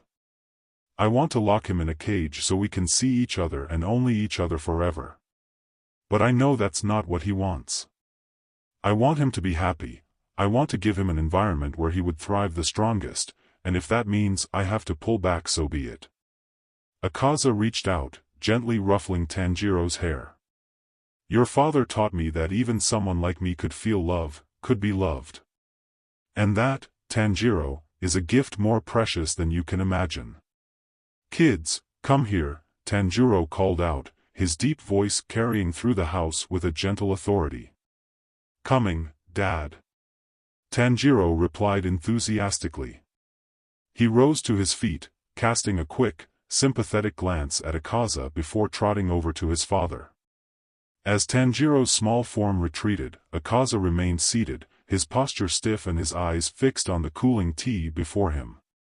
The sudden absence of the boy's presence left a palpable void, filled only by the tumultuous storm of emotions churning within him. Akaza's hands clenched and unclenched rhythmically on his lap, a physical manifestation of his internal struggle. The conversation with Tanjiro had forced him to confront feelings he'd long attempted to bury, to rationalize, to ignore. His gaze drifted to where Tanjiro stood, now surrounded by his children. The sight sent a familiar pang through Akaza's chest, a cocktail of warmth, longing, and an acute sense of loss for something he'd never truly had or something he had forgotten. Love, he mused silently, the word echoing in his mind. It was such a simple concept, yet so devastatingly complex in its implications. He'd told Tanjiro the truth, Tanjiro had indeed taught him to love. But the full depth of that truth was something he hardly dared acknowledge even to himself. It wasn't just the platonic love of friendship, nor was it merely the familial love of found family. There was an undercurrent of something more, something that made his heart race when Tanjiro smiled at him, something that made his skin tingle when they spared. Akaza closed his eyes, inhaling deeply. The sense of the Kamadu household, wood smoke, charcoal, the lingering aroma of dinner, mingled with the unique scent that was undeniably Tanjiro. It was a scent that spoke of strength, of kindness, of home. Home, Akaza thought, the word bittersweet on his mental tongue. This place, these people, they had become his home in a way he'd never experienced before. And Tanjiro. Tanjiro was the heart of it all. As he opened his eyes, Akaza's gaze settled on Ki, standing close to Tanjiro, her hand resting comfortably on her husband's arm, their argument dying down with Ki winning. The sight no longer filled him with the sharp sting of jealousy it once had. Instead, there was a quiet acceptance, tinged with a lingering sadness. Akaza realized, with a start, that he was happy for them. Happy that Tanjiro had found such joy, such peace. The revelation was both shocking and oddly freeing. So this is love, Akaza whispered to himself, so quietly that even he could barely hear it. It was messy and painful and appealing all at once. It was wanting someone's happiness even if it meant sacrificing your own. It was finding family in the most unexpected places. As he watched Tanjiro with his family, Akaza felt something shift within him. The bitterness that had coiled around his heart for so long began to loosen its grip. In its place, a sense of peace began to bloom, fragile and tentative, but undeniably there. For the first time in longer than he could remember, Akaza felt the ghost of a genuine smile tugging at his lips. He may not have Tanjiro in the way a part of him yearned for, but he had this family, this home, this love. And perhaps, he realized, that was enough. The Kamadu family sat gathered around the dinner table, enjoying their evening meal. The air was filled with the usual chatter and clinking of chopsticks against bowls. Ki, however, seemed unusually quiet, a small smile playing at the corners of her lips. As the meal wound down, Ki cleared her throat softly. "Everyone, I have some news to share," she said, her voice trembling slightly with excitement. Tanjiro looked up, his eyes meeting hers with a knowing glance. He reached out and took her hand, giving it a gentle squeeze of encouragement. "What is it, Mom?" Tanjiro asked, his keen senses already picking up on the change in his mother's scent, a warm, glowing aura that he couldn't quite place. Ki's smile widened as she announced, "We're going to have another addition to our family. I'm pregnant." The room erupted in a cacophony of reactions. Tanjiro's eyes widened in delight, a huge grin spreading across his face. "Really? That's amazing, Mom." Takeo, not fully grasping the situation but feeding off the excitement, began to clap and cheer. "Yay! What are we cheering for?" Uncle Akaza, who had been quietly observing, offered a warm smile. "Congratulations, Ki, Tanjiro. That's wonderful news." Tanjiro beamed with pride, wrapping an arm around his wife's shoulders. "We're blessed to be growing our family," he said softly. Amidst the joyful reactions, however, one small voice piped up in dissent. Nezuko, her bottom lip jutting out in a pout, crossed her arms over her chest. "Another baby? But why? Aren't Takeo and I enough?" The room fell silent as all eyes turned to the young girl. Ki's face softened with understanding. "Oh, Nezuko, sweetheart." Tanjiro, sensing his sister's distress, tried to cheer her up. "Come on, Nezuko, isn't it exciting? You'll be a big sister again." But Nezuko shook her head stubbornly. "No. I don't want another sibling. I'm fine with just Takeo. Why do we need more?" Ki moved to kneel beside Nezuko, gently taking her small hands in her own. "Nezuko, my love, having another sibling doesn't mean we love you any less. Our family's love only grows with each new addition. You'll always be our precious daughter." Tanjiro added, "And think of how much you can teach your new little brother or sister, Nezuko. You're such a wonderful big sister to Takeo already." Nezuko's frown deepened, tears welling up in her eyes. But what if you forget about me?"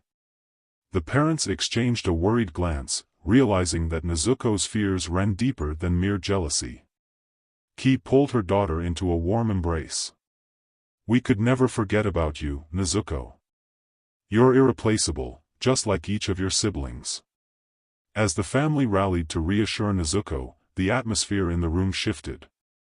What had started as a joyous announcement had become a moment of growth and understanding, a reminder that family bonds are tested and strengthened through change.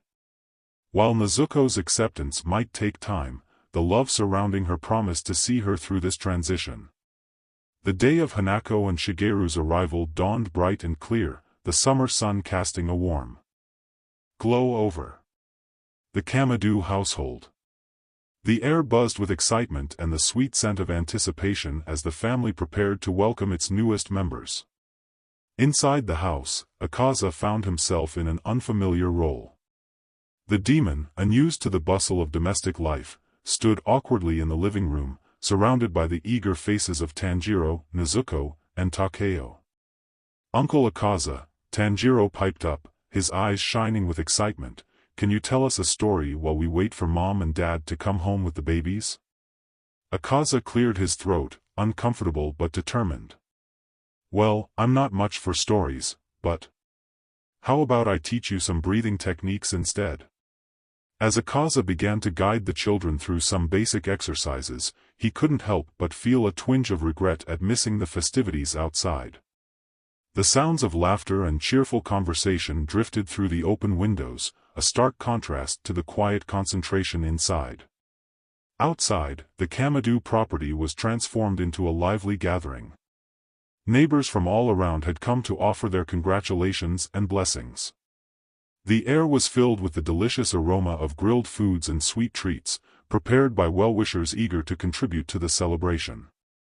Tanjiro moved through the crowd, his face beaming with pride as he cradled one of the twins, little Hanako, with a tuft of dark hair and eyes that seemed to take in everything around her. Ki followed close behind, holding Shigeru, who was peacefully sleeping despite the commotion. "They're appealing," cooed Mrs. Sasaki from next door, peering at the babies with delight. "And twins. What a blessing." "Thank you," Ki replied, her voice tired but filled with joy. "We're so grateful for everyone's support." As the day wore on, the celebration continued in full swing. Children played games in the yard, their laughter mixing with the murmur of adult conversation. Gifts for the newborns piled up on a table, hand-knitted blankets, tiny clothes, and charms for good fortune. Back inside, Akaza had managed to settle into a rhythm with the children. Nezuko, initially sullen about the new additions, had warmed up as Akaza patiently answered her questions about what it was like when Tanjiro was a baby. As the sun began to set, casting long shadows across the yard, the guests gradually said their goodbyes. Tanjiro and Ki, exhausted but happy, finally brought the twins inside. "Uncle Akaza," Tanjiro called out as they entered, "come meet Hanako and Shigeru." Akaza approached cautiously, his usual confident demeanor replaced by an almost comical nervousness. As he gazed down at the tiny faces of the newborns, something stirred within him, a feeling he couldn't quite name, but one that made him feel more human than he had in centuries. "They're perfect," he murmured, a rare smile softening his features. As the Kamado family gathered around, cooing over the babies and sharing stories of the day's events, Akaza found himself filled with a sense of belonging. The sunny day that had kept him indoors had unexpectedly given him a precious gift, a deeper connection to this family that had already changed his life in so many ways. The room was filled with warmth, love, and the promise of new beginnings as the sun finally dipped below the horizon, marking the end of a truly memorable day for the Kamado household. "Hi, my name is Tanjiro Kamado and today we're doing Tashio secrets over the previous chapters. Number 1, Dad's favorite animals are hawks and falcons, he even has a pet hawk named Akira. Just last week, I saw Dad training Akira to deliver messages. It was amazing watching Akira soar through the air, precisely dropping a small scroll right into Dad's hand. Number 2, Mom has an uncanny ability to sense when we're up to mischief. Once, I tried to sneak a rice cake before dinner. I thought I was being so quiet, but just as my fingers touched the treat, Mom called out from the other room, "Tanjiro, don't even think about it. It's like she has eyes in the back of her head." Number 3, ever since Mom found out about our training, Mom's joined our training sessions, and Dad's teaching her a mix of jiu-jitsu and aikido. Yesterday, I saw Mom flip Dad over her shoulder using an aikido technique. Even Dad looked surprised. Number 4, Dad uses something called capoeira. He says it's a martial art that incorporates dance and acrobatics. They still have a dance-like pattern to them, with few of those moves slipping in. Sometimes he says this helps him when fighting many opponents at the time. He mixes it with kenpo since it focuses on slipping past opponents and evading guard rather than blocking. Dad's capoeira skills are incredible. During our last family sparring session, he took on Nezuko, Takeo, and me all at once. He was like a graceful whirlwind, dodging and weaving between us. We couldn't land a single hit. Then he mixed in some kenpo moves, slipping past our guards effortlessly. Dad really is the coolest. Number 5, Uncle Akaza is our secret candy supplier. Last month, during the Harvest Festival, he snuck each of us a handful of colorful confito when Mom and Dad were distracted by the fireworks display. Number 6, Takeo pretends not to like cooking, but I've caught him experimenting in the kitchen late at night. Last week, I woke up to the smell of freshly baked mochi. Takeo tried to say it was Mom's doing, but the proud gleam in his eyes gave him away. Number 7, Hanako and Shigeru, our twin terrors, argue about everything. This morning, they got into a heated debate about which type of ramen is superior, miso or shoyu. It ended with both of them covered in noodles. Number 8, Nezuko's leg strength is unreal. During our last training session in the mountains, she split a boulder clean in half with a single kick. Dad's been teaching her taekwondo and wushu kung fu techniques to HRNSS her strength. I overheard him say she might even surpass the legendary Tsunade one day. Whoever Tsunade is. Number 9, Dad's conflicted about us becoming shinobi. He wants us to be able to protect ourselves, but he's wary of the Uchiha clan's dark history. Last night, I overheard him talking to Mom about the Uchiha's curse of hatred and how he hopes we can forge a different path. Number 10, Uncle Akaza may say otherwise, but he would be classified as a medical ninja. Dad says he's a prodigy when it comes to medical ninjutsu, which is saying something since you need to have a serious amount of advanced chakra control. He always knows which herb is good and the other poisonous. Last summer, when I fell from a tree and broke my arm, Uncle Akaza healed it completely in minutes.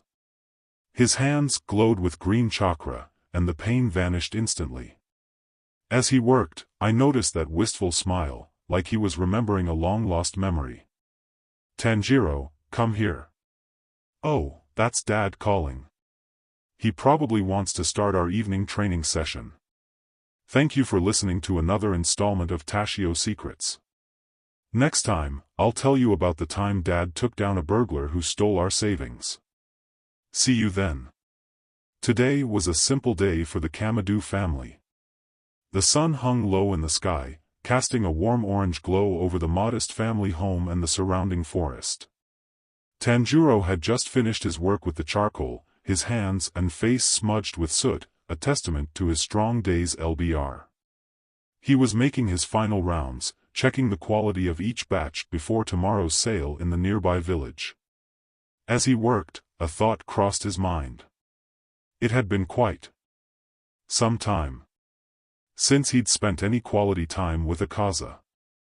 The former demon, now an integral part of their family, often kept to himself, still adjusting to his new life. Tanjiro decided that today was as good a day as any to change that. Wiping his hands on a cloth, Tanjiro made his way back to the house. The delicious aroma of Ki's cooking wafted through the air, mingling with the earthy scent of charcoal. He found his children gathered in the main room, Tanjiro helping Nezuko with her reading while Takeo played with the twins, Hanako and Shigeru. "Kids," Tanjiro called out, his deep voice gentle but firm. I'm going to be leaving for the day. Don't cause any trouble for your mother. His eyes twinkled as he added, Tanjiro is in charge if your mother gets injured. Tanjiro looked up, curiosity evident in his crimson eyes. Where are you going, Dad? Tanjiro's expression turned serious for a moment. I'm going to meet with some of your uncle's associates. I'll be back by tomorrow morning. Anticipating their questions, he continued, yes, I've already discussed it with your mother, and yes, your uncle will be with me. Little Hanako, always eager for presents, piped up, can you bring me back a gift, please? Her eyes were wide and pleading, a tactic that often worked on her doting father. Tanjiro couldn't help but chuckle. I'll bring back gifts for all of you, he promised, his eyes sweeping over each of his children. Now behave while I'm gone. With a swift movement that still amazed his children, Tanjiro gathered his chakra and dashed away, leaving behind a swirl of leaves. Moments later, Akaza appeared beside him, his expression a mix of anticipation and unease. Back at the house, Ki watched her husband disappear into the forest, a worried frown creasing her brow. She sighed heavily, her voice barely above a whisper. I still don't like the fact that Akaza has to meet with those people, after everything they put him through. Her words hung in the air, heavy with unspoken concerns. The children exchanged glances, picking up on their mother's anxiety. They knew bits and pieces of Uncle Akaza's past, of the demons and the darkness he had faced. But the full extent of his struggles remained a mystery to them. Tanjiro, ever perceptive, moved to his mother's side. Mom, is everything okay? Is Uncle Akaza in trouble? Ki forced a smile, trying to mask her worry. No, sweetheart. Your father and uncle can handle themselves. It's just, she paused, searching for the right words. Sometimes, to move forward, we have to face our past. Even when it's difficult. As the family gathered around Ki, seeking comfort in each other's presence, they couldn't help but wonder about the meeting that lay ahead. What associates from Akaza's past could be so important? And what challenges would Tanjiro and Akaza face before they returned home? The next day dawned bright and clear, the sun peeking over the horizon and bathing the Kamado household in a warm, golden light. Tanjiro, always an early riser, had an idea brewing in his mind as he helped his mother prepare breakfast. Mom, he began, his eyes bright with excitement, since Dad and Uncle Akaza are away, why don't we all go into town today? We could do some shopping, maybe have a picnic. Ki paused in her cooking, considering her son's suggestion. After a moment, a smile spread across her face. That's a wonderful idea, Tanjiro. It has been a while since we've all gone out together. With Ki's enthusiastic approval, the Kamado children burst into action, buzzing with excitement as they prepared for their day out. Nezuko helped Hanako and Shigeru get dressed, while Takeo, trying to act nonchalant but clearly excited, packed a basket with snacks for their outing. As they set out down the mountain path, the family made quite a sight. Ki led the way, her gentle presence a calming influence on her energetic brood. Tanjiro and Nezuko flanked the group, their heightened senses alert for any potential dangers, a habit ingrained by their father's training. Takeo walked in the middle, still carrying the snack basket and pretending not to be as excited as his younger siblings, who skipped and chattered at the rear. The forest gradually thinned as they descended, the earthy scents of their mountain home giving way to the myriad smells of the town below. Even from a distance, they could hear the hum of activity growing louder with each step. As they rounded the final bend in the path, the town sprawled out before them, already alive with activity despite the early hour. The main street was a riot of color and movement, with vendors setting up their stalls and early bird shoppers haggling over the freshest produce. The smell of freshly baked bread wafted from the bakery, mingling with the aromatic spkees from the herb seller's booth. Children darted between the legs of adults, their laughter adding to the cheerful cacophony of the bustling marketplace. Ki turned to her children, her eyes twinkling with amusement at their awestruck expressions. Even Takeo, usually so composed, couldn't hide his wonder at the lively scene. "Now remember," Ki said, her voice gentle but firm, "we stick together. No wandering off on your own." Tanjiro nodded solemnly, taking Hanako's hand while Nezuko held on to Shigeru. Takeo, feeling very grown up, walked beside his mother. As they stepped into the crowd, the Kamado family was immediately swept up in the energy of the town. Vendors called out their wares, the tantalizing smells of street food filled the air, and everywhere they looked, there was something new and exciting to see. Little did they know that this simple family outing was about to take an unexpected turn. The bustling town square, once a scene of excitement for the Kamado children, had become a maze of unfamiliar faces and overwhelming sensations. Despite Ki's earlier warning, the family found themselves inadvertently separated by the ebb and flow of the busy crowd. Tanjiro, with his strong build and kind demeanor, was quickly roped into helping various vendors move their heavy wares. "Young man, could you lend a hand with these rice sacks?" one called out, while another beckoned him to help with a stubborn cartwheel. His helpful nature made it impossible for him to refuse. Meanwhile, Ki's reputation as a fair and wise woman preceded her. She was drawn into mediating a heated dispute between two merchants over prime selling spots. "Ki-san, please, we need your judgment on this matter," they pleaded, pulling her attention away from her children. With their mother and older brother occupied, the younger Kamado children found their initial excitement waning. The colorful stalls and lively atmosphere that had captivated them earlier now seemed less interesting without guidance or purpose. "I'm bored," Hanako whined, tugging at Nezuko's sleeve. "Me too," Shigeru chimed in, his eyes wandering to a group of children playing nearby. Takeo, trying to maintain his air of maturity, suggested, "Maybe we could explore a bit?" Mom and Tanjiro seemed busy. Before they knew it, their feet had carried them away from the main square and into a less crowded area of town. The sounds of the market faded, replaced by the quieter bustle of side streets and alleyways. As they turned a corner, they came upon a scene that made them pause. An imposing figure dominated the narrow street, a man easily over 6 feet tall, with broad shoulders and a face etched with scars. His rough appearance was accentuated by tattered clothes and a menacing scowl. Just as the Kamado children spotted him, a small boy, no older than 5 or 6, came running down the street, his eyes fixed on a colorful ball bouncing just ahead of him. The child, oblivious to his surroundings in his pursuit, collided with the large man's legs. The impact sent the boy sprawling to the ground, his ball rolling away forgotten as tears welled up in his eyes. The man, rather than offering help, merely grunted in annoyance and aimed a kick at the fallen ball, sending it further down the street. Nezuko felt a surge of protective anger rise within her. Without a second thought, she strode forward, her siblings watching in a mixture of awe and apprehension.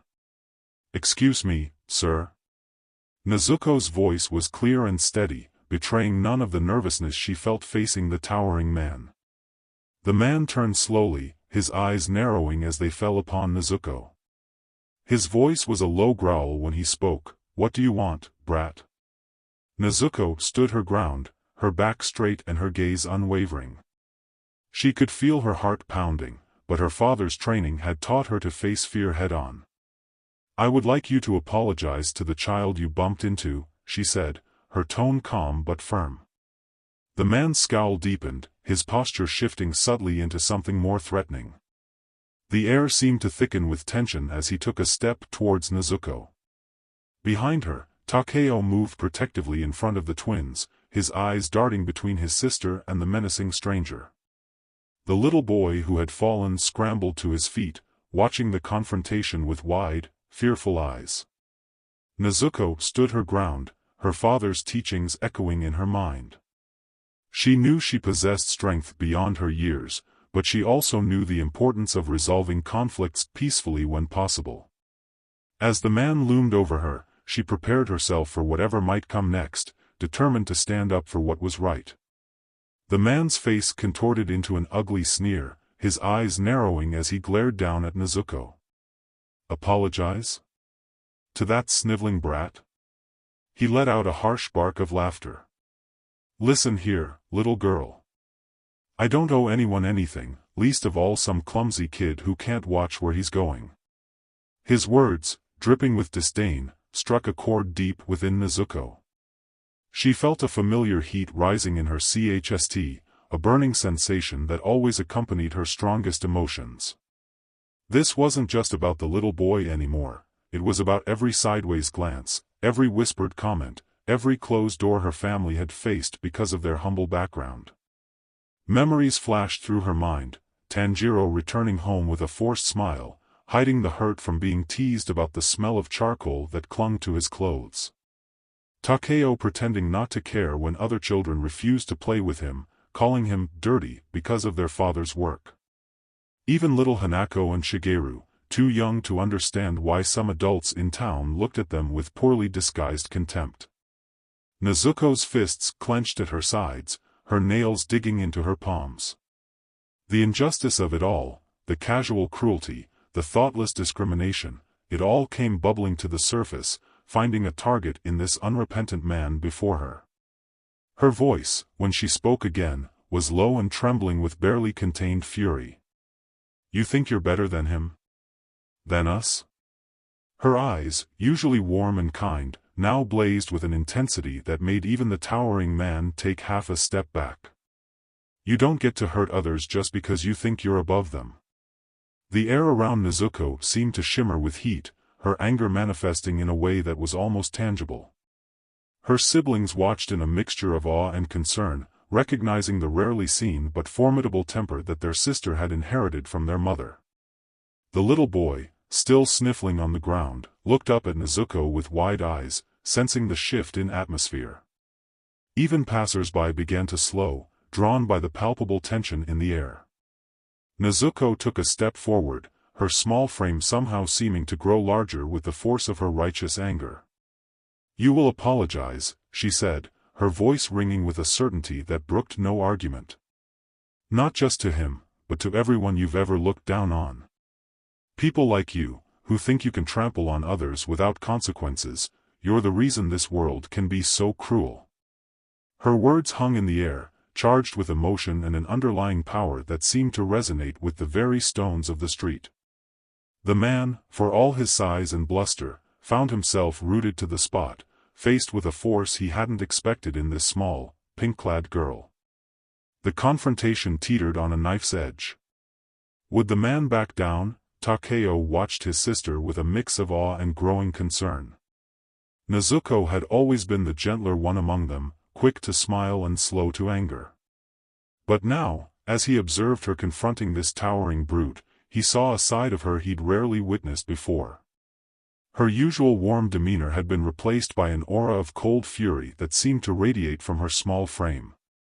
Takeo recognized this righteous anger. It was the same fire that burned in their father's eyes when he spoke of injustice, the same determination that drove Tanjiro to protect others, the same fierce compassion that sometimes flickered in Uncle Akaza's gaze when he thought no one was looking.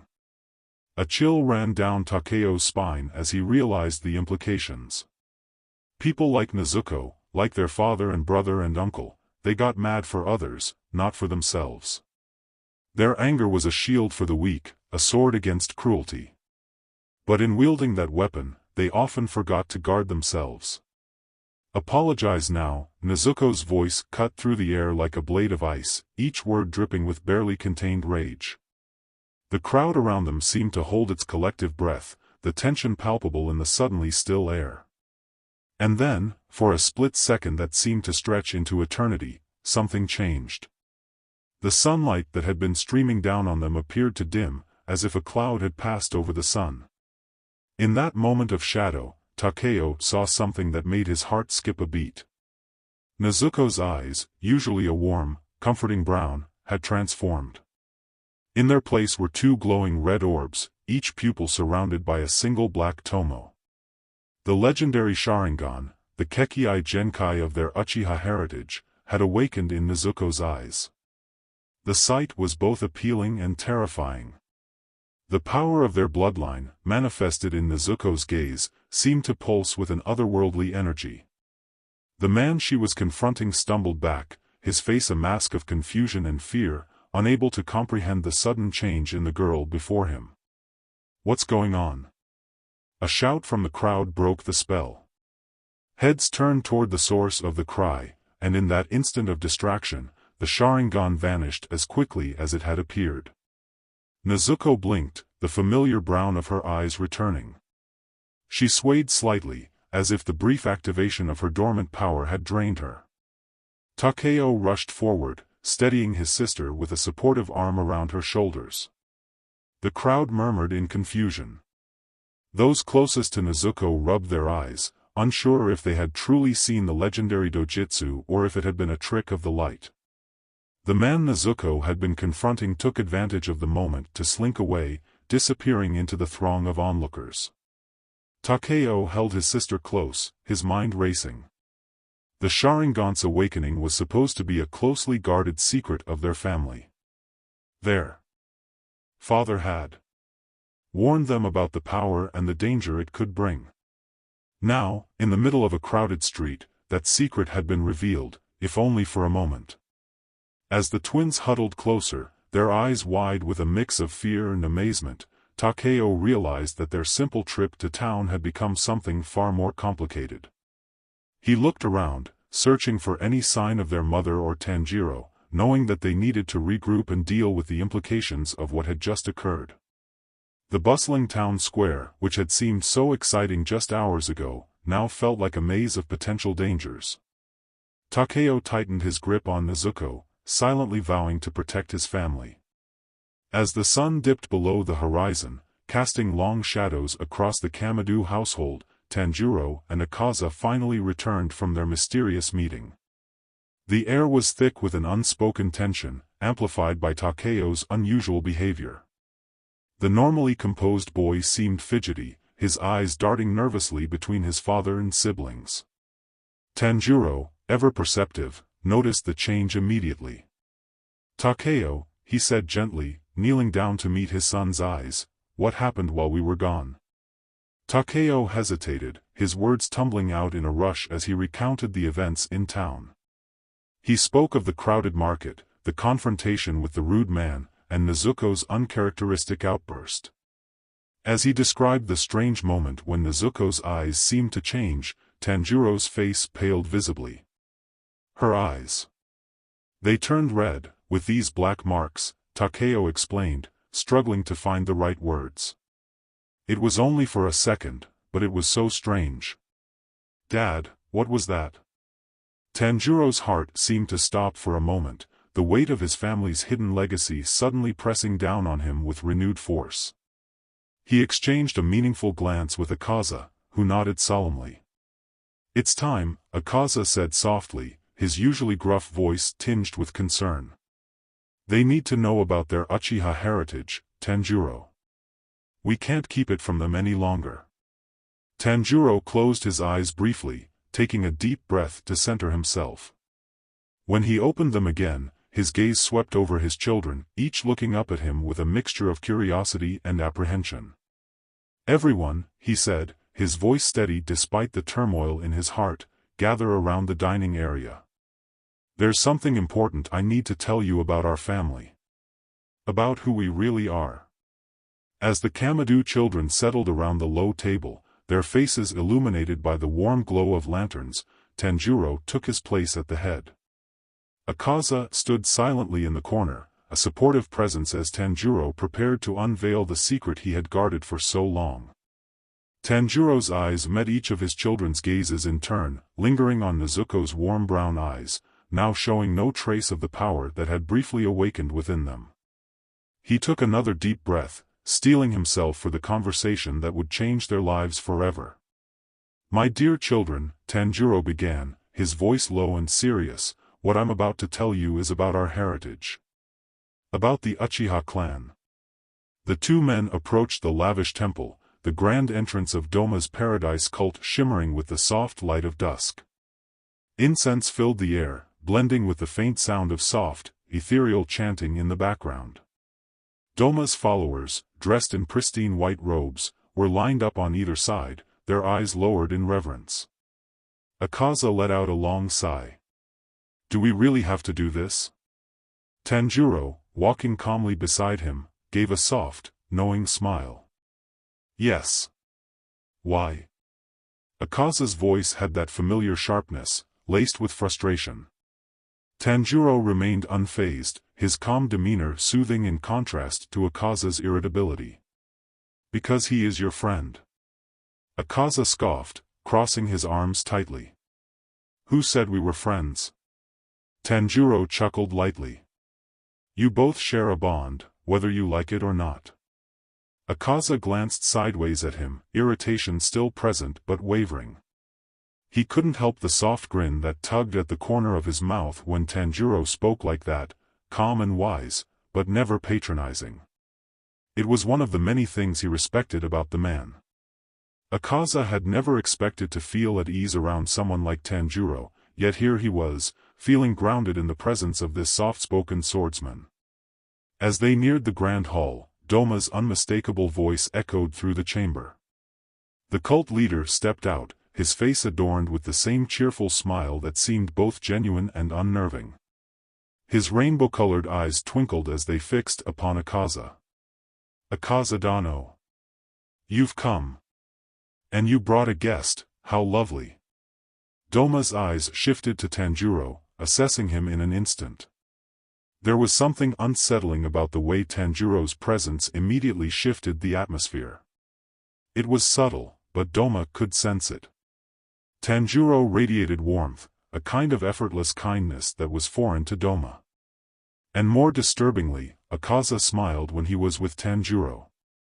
It wasn't just the usual smirk of amusement, it was genuine, relaxed, as though he was truly at peace. The sight made Doma's smile falter for the briefest of moments, something no one would have noticed except for Doma himself. He forced his grin wider, hiding the strange twist of emotion he was feeling. Jealousy. It was new to him, something he'd never experienced before. Doma, Akaza greeted, his tone flat, but his posture was less rigid than it usually was in Doma's presence. Doma welcomed them inside, leading them to a grand chamber adorned with soft cushions and draped silks. His cult members remained outside, leaving the three men alone in the serene room. Doma couldn't help but steal glances at Akaza as they settled down. Akaza sat beside Tanjiro, closer than Doma would have liked. So, what brings you two here? Is it just a casual visit, or are you planning to convert to my little paradise? Doma asked, his tone light and teasing, but his eyes were locked onto Akaza, searching for the slightest hint of approval. Tanjiro chuckled softly. We're here for the company, nothing more. Akaza rolled his eyes, but there was no venom behind it. Doma caught it. The easy banter, the comfort Akaza had around Tanjiro, it was driving him mad. How could someone like Tanjiro, with his quiet demeanor and gentle nature, hold such a strong influence over Akaza? Doma's mind raced as he observed them. Akaza has never smiled like that around me. He's always so guarded, so cold. But with Tanjiro. Doma's gaze flickered with something darker. It's not fair. The cult leader's chest tightened, a strange possessiveness welling up inside him. He wanted Akaza for himself. Akaza belonged to him, at least, that's what he had always believed. He had thought their bond was unique, that Akaza's tolerance of him was a sign of something special. But seeing him with Tanjiro, seeing how easily Akaza's walls came down in his presence, it made Doma feel inferior. No, this won't do. Akaza is mine. Doma's eyes, usually so bright and welcoming, darkened with an undercurrent of obsession. He needed to fix this, to bring Akaza back into his fold, back where he belonged. But how? He couldn't let Tanjiro have him. He wouldn't allow it. So, Akaza Dano, Doma began, his tone sweet but layered with a subtle tension, how have things been lately? We don't get to see each other as often anymore. I've missed you. Akaza raised an eyebrow, glancing sideways at Tanjiro. You're being weird again, Doma. Doma's heart sank at how casually Akaza brushed him off, but he kept his smile intact, though it felt more forced now. He watched as Akaza and Tanjiro exchanged a look, the kind of wordless communication that made Doma feel like an outsider. The cult leader's mind began to spiral, his thoughts consumed with the need to reclaim Akaza's attention, to remind him of their bond. Well, Doma said, his voice taking on a more playful tone to mask his internal turmoil, I suppose I'll just have to find a way to make things more exciting for you both while you're here. He leaned in slightly, his smile returning, though his eyes held a hint of malice. I wouldn't want you getting bored, after all. But behind that smile, Doma's thoughts were far from playful. I won't lose Akaza to him. I'll do whatever it takes. As the three of them sat in the grand hall, the tension between Doma and Tanjiro simmered beneath the surface, unseen but undeniably present. While Tanjiro remained blissfully unaware of the cult leader's growing obsession, Doma's heart was already set on a twisted path, one where Akaza would belong to him, and only him. As Tanjiro and Akaza stepped out of the ornate temple, the evening air felt cooler and fresher compared to the incense-heavy atmosphere inside. The soft chanting faded behind them, replaced by the gentle rustling of leaves in the breeze. Akaza's brow furrowed, his mind replaying the events of their visit. Did you notice anything off about Doma? He asked, breaking the silence. Tanjiro glanced at his companion, his dark eyes thoughtful. He did seem different. More intense than usual. Did something specific strike you as strange? Akaza nodded slowly, trying to articulate the unease he felt. It was the way he looked at you. And at me when I was talking to you. I've known Doma for a long time, and I've never seen him like that before. Tanjiro hummed softly, considering Akaza's words. People can surprise us, even those we think we know well. Perhaps something is troubling him? Maybe, Akaza agreed, though he didn't sound convinced. But there was something in his eyes. I can't quite place it. As they continued walking, the temple disappearing behind them, Akaza couldn't shake off the lingering discomfort. Doma had always been unpredictable, but this felt different. It was as if a new, unfamiliar element had been introduced to their already complex dynamic. Whatever it is, Tanjiro said gently, placing a reassuring hand on Akaza's shoulder, we'll face it together if we need to. For now, let's focus on getting home to the family. Akaza nodded, grateful for Tanjiro's steady presence.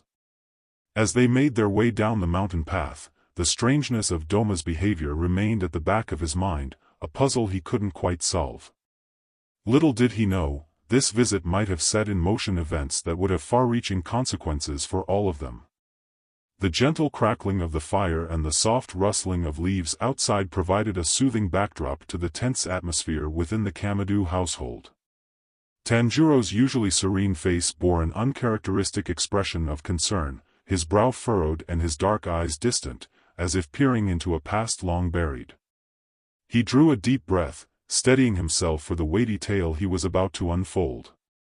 His gaze swept over his beloved family, Ki, whose hands had stilled over the hearth, her attention now fully on her husband, Tanjiro, his eldest son, leaning forward with a mix of curiosity and worry etched on his young face, Nezuko, clutching her younger siblings close, her large eyes reflecting the flickering firelight and a wisdom beyond her years. Tanjiro's mind raced with apprehension. How would his children receive this hidden legacy? Would they bear the weight of their heritage with strength, or would it crush their innocent spirits? The story of the Uchiha clan was one of power and tragedy, of eyes that saw too much and hearts that felt too deeply. It was a tale he had hoped to keep from them for a while longer, to preserve their carefree childhood for just a bit more time. But recent events, whispers on the wind, and shadows glimpsed in the forest had forced his hand. The world was changing, and his children needed to be prepared. As he opened his mouth to speak, Tanjiro's thoughts drifted to the question that had haunted him for years: did the Uchiha clan still exist in this realm? He looked at his children again, noting Tanjiro's determined set of his jaw, Nezuko's quiet strength, and the innocent curiosity of the younger ones. In their faces, he saw echoes of a proud lineage, a heritage of fire and passion. Perhaps, he thought, the Uchiha clan lived on not just in hiding, but right here in this very room. With a mixture of fear and resolve, Tanjiro began to speak, his voice low and measured. "Children, there's a story I must tell you about our family, about a clan called Uchiha, and about eyes that can see more than just the world around us." The fire crackled, casting long shadows on the walls, as the Kamado family leaned in to hear a tale that would change their lives forever. "Screw it, I'm going to lie," Tanjiro thought. Tanjiro's eyes flickered with a mix of sorrow and reverence as he gazed at his family gathered around him. The warmth of the hearth seemed to deepen the lines on his face, etching shadows that spoke of a wisdom-strong one. He took a deep breath, steadying himself for the tale he was about to unfold, a story of power, betrayal, and lost legacy. Long ago, he began, his voice barely above a whisper yet carrying clearly in the hushed room, during the tumultuous Warring States PRD, the Uchiha clan came into being. But they weren't always the formidable force they would become. In the beginning, they were simply civilians, ordinary people trying to survive in a world torn by strife. Tanjiro and Nezuko exchanged glances, their young faces rapt with attention. Even the younger siblings, usually restless, sat still, sensing the gravity of their father's words. "It was Amaterasu herself," Tanjiro continued, his voice taking on a reverent tone, "the goddess of the sun and the universe, who found them. In her divine wisdom, she chose the Uchiha to be her vessels on earth, to guide and protect the world in her name. The proof of her blessing manifested in their eyes, eyes that could see beyond the veil of ordinary perception." Ki, who had been tending to the hearth, now sat beside her husband, her hand gently resting on his arm in silent support. With this newfound power, Tanjiro went on, his gaze distant as if seeing into the past, the Uchiha transformed themselves. They became shinobi, warriors of shadow and flame, dedicated to upholding Amaterasu's justice within her realm. By the time the Sengoku PRD dawned, they had reached the zenith of their power. Tanjiro's voice took on a note of awe tinged with sadness. "They were a sight to behold, our ancestors. Feared and respected throughout the land, their mastery of battle was unparalleled. But it was their eyes, the Sharingan, that truly set them apart. These eyes granted them insight beyond mortal ken and strength that seemed to rival the gods themselves." He paused, his expression darkening. But with such power came a terrible price. Envy festered in the hearts of their rivals, and conflict brewed even within their own ranks. Tanjiro, unable to contain his curiosity, leaned forward. "What happened to them, father? Why have we never heard of them before?" Tanjiro's gaze softened as it fell upon his eldest son. "They vanished, Tanjiro. Their legacy was buried beneath the chaos of war and the shifting sands of political intrigue. The Sengoku PRD was a time of unprecedented upheaval, where clans fought tooth and nail for supremacy, and alliances crumbled like autumn leaves. The Uchiha, for all their might, were not immune to these tides of change." He paused, choosing his next words with care.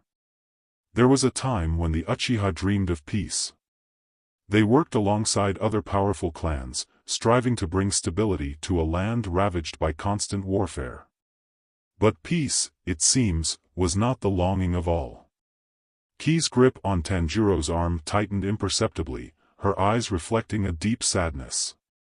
"Resentment took root among some of their leaders," Tanjiro continued, his voice heavy with the weight of history. "The seeds of betrayal were sown in fertile soil, watered by ambition and fear. The Uchiha's fall, when it came, was swift and terrible, and it came from within." Nezuko, her large eyes filled with wisdom beyond her years, asked softly, "Why would they turn against their own?" Tanjiro sighed, the sound filled with the sorrow of generations. There are many reasons, my dear Nezuko. Fear of losing power, jealousy of those more gifted, an insatiable hunger for demps. In times of war, the lines between right and wrong blur, and people make choices that echo through eternity. His voice dropped to barely above a whisper. It said that one of their mightiest warriors, a prodigy whose name has been lost to time, succumbed to the darkness in his heart. Blinded by ambition and a twisted sense of duty, he turned against his kin. In a single night of unspeakable carnage, he nearly wiped out the entire clan. A collective gasp went up from the children, their eyes wide with horror and disbelief. To this day, Tanjiro said, his eyes distant, the loss of the Uchiha clan is felt like a phantom limb in the body of history. Some say they were utterly destroyed, while others whisper of survivors who fled into the shadows, their bloodline hidden but unbroken. The truth, I fear, is known only to Amaterasu herself. Tanjiro's young face was a mask of concentration, processing the weight of this revelation. But father, if they were so powerful, how could they fall? Couldn't their strength have protected them? Tanjiro shook his head, a sad smile playing on his lips. Ah, Tanjiro, that is perhaps the most important lesson of all. Strength alone, no matter how great, is not enough to protect what truly matters. Power without wisdom, without compassion, is a double-edged sword that can turn against its wielder. The Uchihas might become the very thing that destroyed them from within. He looked around at his family, his gaze lingering on each face. Their name may have faded into legend, their once feared eyes reduced to campfire stories, but their tale carries a warning we must never forget. No matter what power we may gain in this life, it is meaningless if we lose sight of what truly matters, our family, our love for one another, our humanity.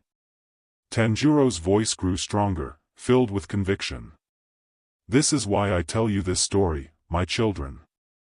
The blood of the Uchiha flows in our veins, but it is up to us to choose our path. We must learn from their mistakes, to value unity over power, love over ambition. For it is only through kindness, through the bonds we forge with each other, that we can truly endure in this world. Tanjiro nodded, his young face set with determination. I understand, father. We must never let power divide us. We'll stay true to each other, no matter what. Tanjiro reached out, placing a gentle hand on his son's shoulder. His eyes, for a moment, seemed to flicker with an otherworldly light, perhaps a ghost of the legendary Sharingan. That's right, my son. As long as we hold fast to each other, to our love and our principles, no force in this world can tear us apart. This is the true legacy of the Uchiha, not their power, but the lesson of their fall. And it is up to us to honor it. And I'm sorry I lied to you, he thought. But unbeknownst to Tanjiro, the story he had fabricated was very true, and there was evidence within this realm of the mighty Uchiha clan in the form of a single person. As the family sat in contemplative silence, the fire crackled in the hearth, casting long shadows on the walls. In those shadows, one might almost imagine the spectral forms of their Uchiha ancestors, watching over their descendants with pride and hope for a brighter future. The moonlight filtered through the trees, casting dappled shadows across the small clearing where Tanjiro and Akaza stood face to face.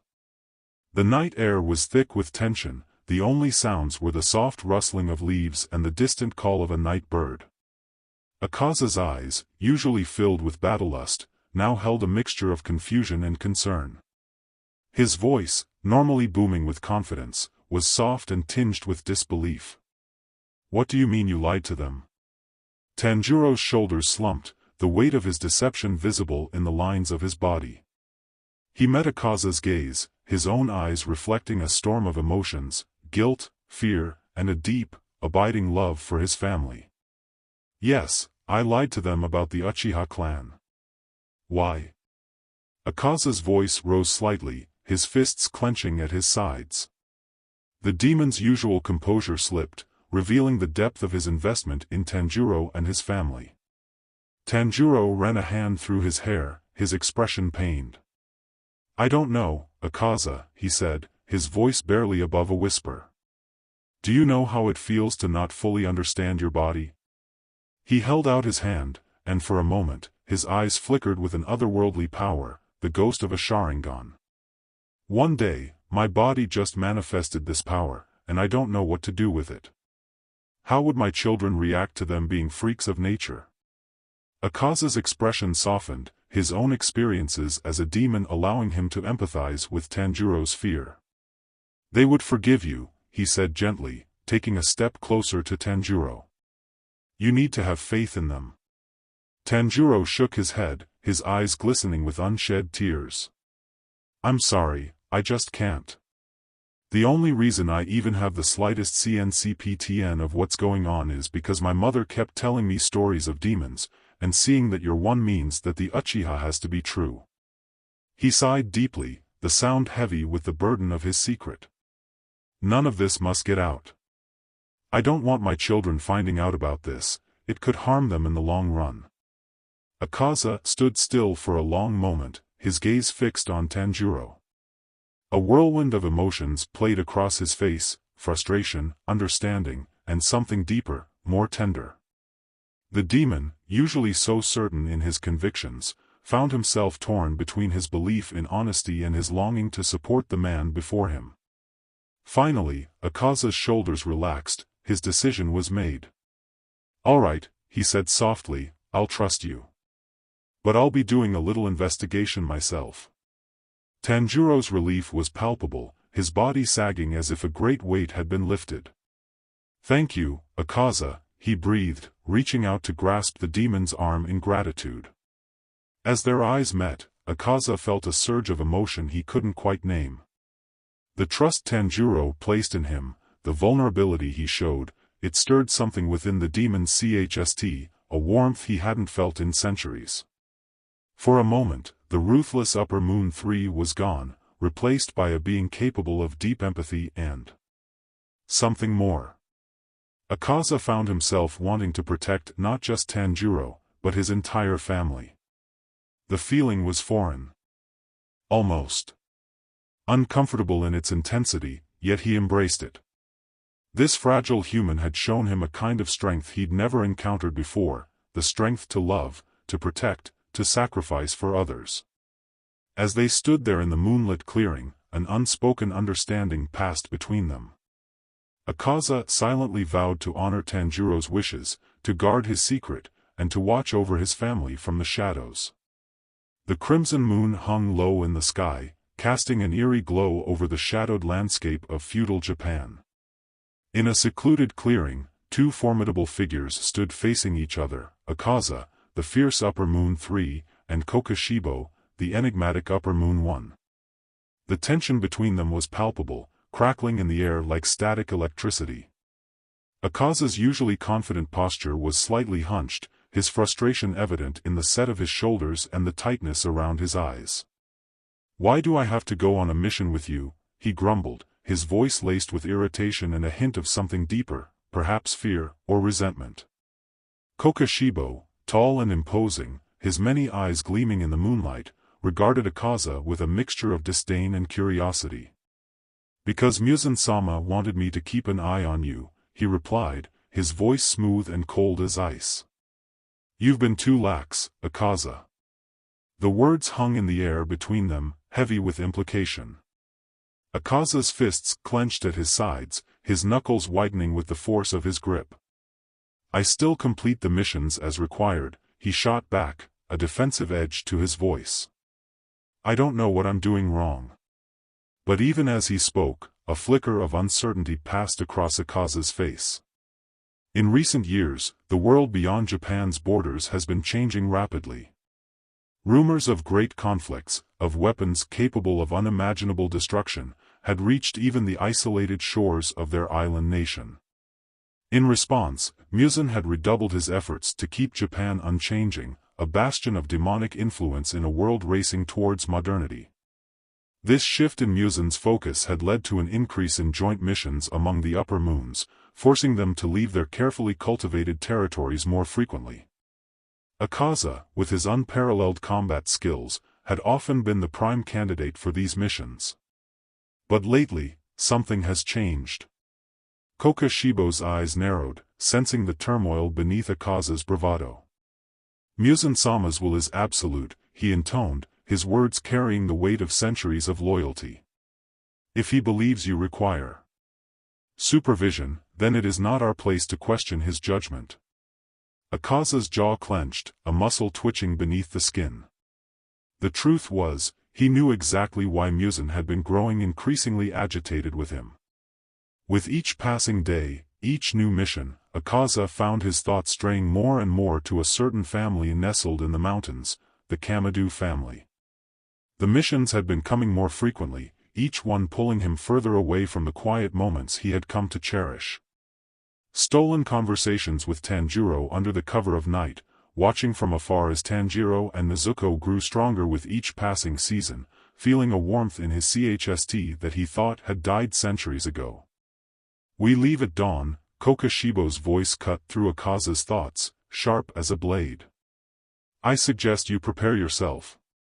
Muzan-sama will not tolerate any distractions. As Kokashibo's form began to melt into the shadows, Akaza's voice cut through the night, curiosity and a hint of trepidation coloring his words. Kokashibo, do you know the Uchiha clan? The effect was immediate and dramatic. Kokashibo halted mid-step, his body tensing visibly.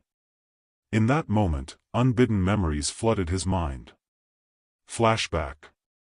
Flames like the night sky, turning the world into a hellscape of orange and red. The clash of steel on steel rang out, punctuated by cries of agony and triumph. Kokashibo found himself surrounded by warriors with eyes that glowed red in the firelight, their movements almost too fast to follow. The Uchiha clan, in all their terrifying glory, their Sharingan eyes spinning with deadly precision as they fought with a ferociousness that matched even his own demonic power. Flashback end. Kokashibo's voice, when it came, was dry and brittle, like autumn leaves crumbling underfoot. What did you say? Akaza, realizing his misstep, backpedaled frantically. Sweat beaded on his brow as he stammered, oh nothing, yeah, nothing. Who is this Uchiha of which you speak of?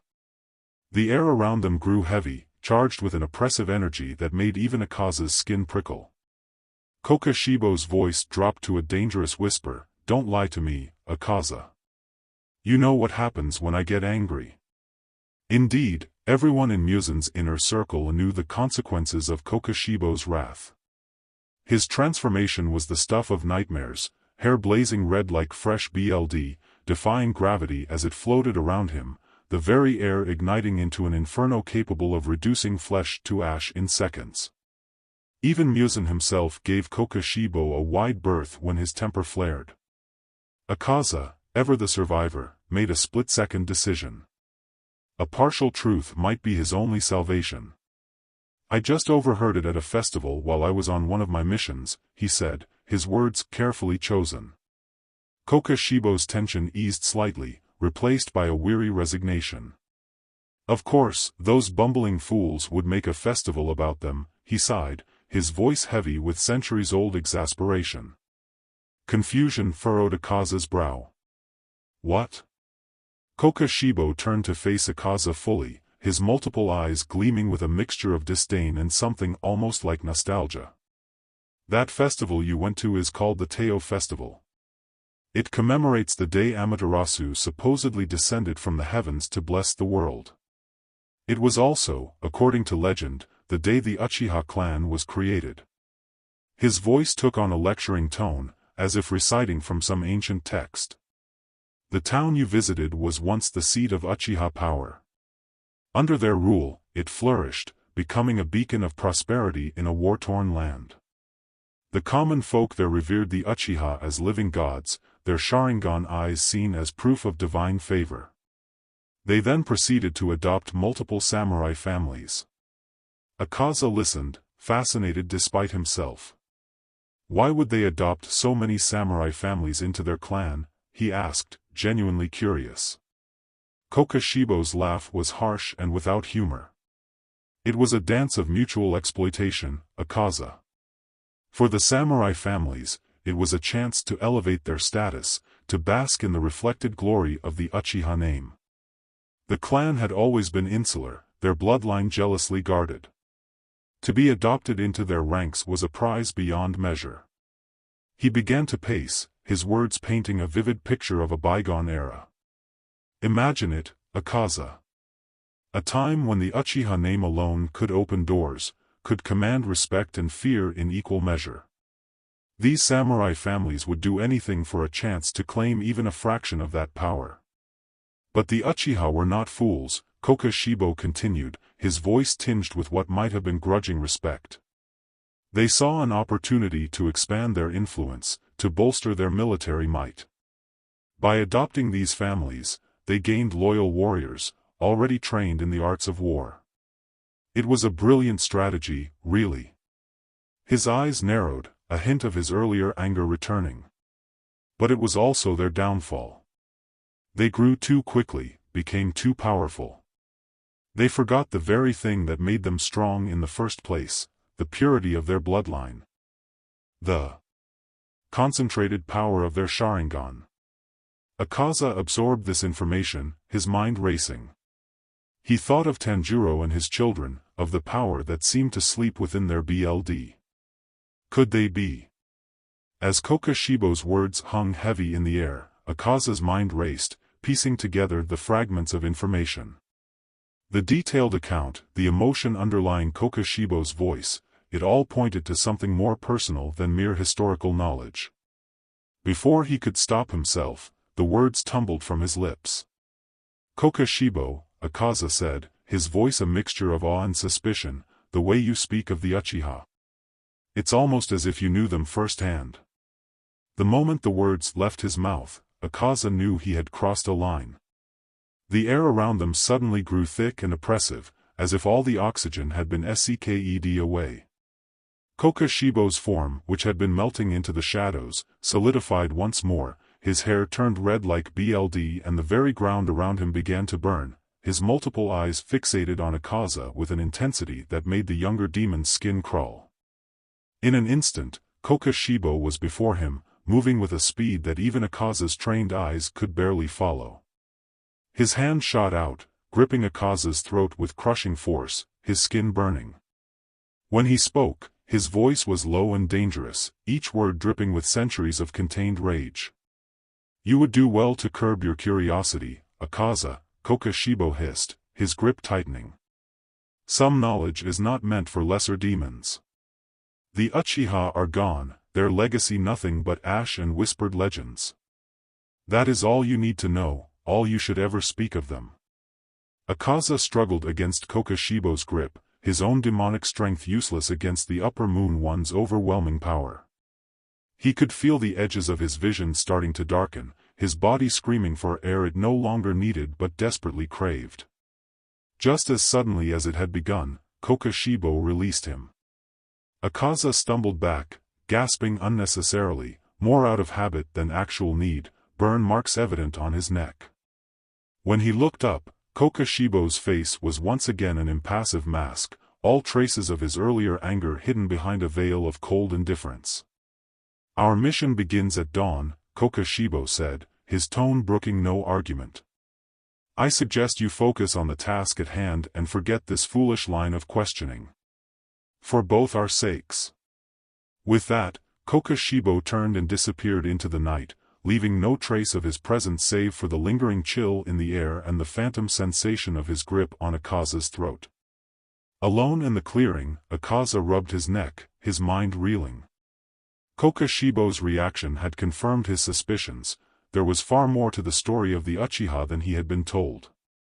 And somehow, impossibly, Kokashibo seemed to be intimately connected to their fate and to the Kamadu family. As the first hints of dawn began to lighten the eastern sky, Akaza steeled himself for the mission ahead. But even as he prepared his body for battle, his mind was elsewhere, with Tanjiro and his family, with the mysteries of the Uchiha, and with the growing certainty that he was standing on the edge of a truth that could shake the very foundations of the demon world. The early morning mist clung to the grass in the secluded mountain clearing, creating an ethereal atmosphere as Tanjiro Kamado stood facing his young daughter, Nezuko.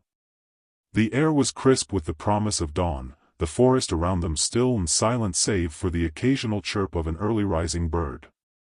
Nezuko, barely 11 years old, stood with her small fists clenched at her sides, her pink kimono slightly disheveled from their training.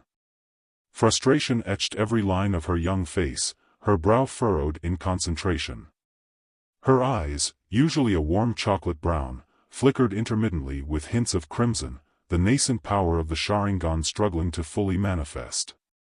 Tanjiro observed his daughter with a mixture of pride and concern. His own eyes, normally gentle and kind, held a steely determination. He knew all too well the double-edged nature of the power Nezuko was trying to harness. Again, Nezuko, Tanjiro said, his voice soft yet firm. Remember, the Sharingan responds to strong emotion, but you must be its MSTR, not its SLV. Control it, don't let it control you. Nezuko nodded, her jaw set with determination. She took a deep breath, closing her eyes to focus. As she concentrated, the world around her seemed to fade away, replaced by a vivid memory. Flashback. The village square was bathed in the warm glow of a summer afternoon. The sound of cruel laughter cut through the usual bustle of daily life, drawing Nezuko's attention as she returned from running an errand for her mother. What she saw made her blood run cold. A group of older children, led by Hiroshi, the blacksmith's son, had cornered Takeo and Hanako, her younger siblings. Hiroshi, a boy of 14 with a mean streak as wide as the nearby river, was holding Takeo's beloved wooden horse high above his head, just out of reach of the desperate 6-year-old. "What's wrong, little Kamado?" Hiroshi taunted, his voice dripping with malice. "Too weak to get your toy back? Maybe if you weren't such a crybaby, you'd be tall enough to reach it." Takeo jumped futilely, tears streaming down his dirt-smudged face. Beside him, 4-year-old Hanako wailed, her tiny fists beating ineffectually against the leg of one of Hiroshi's friends. "Leave us alone," she cried, her voice high and frightened. "Give it back." The scene before her ignited something primal within Nezuko. A wave of protective rage washed over her, drowning out all other thoughts. In that moment, the world seemed to slow down, every detail etching itself into her mind with crystal clarity. She moved without conscious thought, her body responding to an instinct she didn't yet understand. In the blink of an eye, she crossed the square, covering a distance that should have taken several seconds in the span of a heartbeat. Her small fist connected with Hiroshi's jaw with a sickening crack that seemed to echo across the suddenly silent square. The older boy's eyes widened in shock as he was lifted off his feet, the wooden horse falling forgotten from his grasp as he crashed to the ground several feet away. Hiroshi's friends, momentarily stunned by the sudden appearance of the enraged older sister, barely had time to register what had happened before Nezuko was upon them. She moved like a whirlwind, her attacks precise and brutal despite her small stature. One boy received an elbow to the solar plexus that left him gasping for air. Another found himself flipped over Nezuko's shoulder, landing strong on his back with a pained grunt. In a matter of moments, the group of bullies was scattered on the ground, groaning in pain and shock. Nezuko stood among them, her chest heaving, pink kimono stained with dirt and a small smear of blood from a split knuckle. Her eyes blazed with an intensity that made the fallen children shrink back in fear. Nezuko's voice, when she spoke, was low and dangerous, carrying a weight far beyond her years. "If you ever touch my siblings again," she growled, each word dripping with menace, "I'll make sure you regret it for the rest of your lives. Do you understand me?" The bullies nodded frantically, scrambling to their feet and fleeing the scene as fast as their bruised bodies would allow.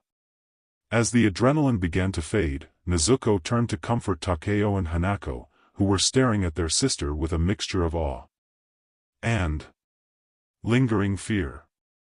As she knelt to embrace them, Nezuko caught a glimpse of her reflection in the window of a nearby shop. For just a moment, she could have sworn her eyes were a brilliant red, with two strange, comma-like shapes swirling within each iris. She blinked, and her eyes were their normal brown once more, leaving her to wonder if she had imagined it. Present. Nezuko's eyes snapped open, the vivid memory fading back into the recesses of her mind. This time, when she met her father's gaze, her eyes were a brilliant crimson, two tomo spinning lazily in each iris, the Sharingan, awakened and active. Tanjiro nodded approvingly, but Nezuko didn't miss the flicker of concern that passed across his face. "Well done, Nezuko," he said, his voice carrying a note of caution. "But remember, anger can be a powerful tool, but also a dangerous one. The Sharingan is a gift, but it can also be a curse if not properly controlled." Nezuko frowned, feeling the power of the Sharingan pulsing behind her eyes. Slowly, with effort, she allowed the red to fade from her gaze, her eyes returning to their natural brown. "But father," she said, a hint of frustration in her voice, "how can I not be angry? The world is so unfair. People are cruel, they hurt those weaker than themselves. Shouldn't I use this power to protect our family?" Tanjiro sighed deeply, the weight of generations seeming to settle on his shoulders. He knelt down, bringing himself to eye level with his daughter. His gaze was intense, filled with a mixture of love and an old, deep-seated pain.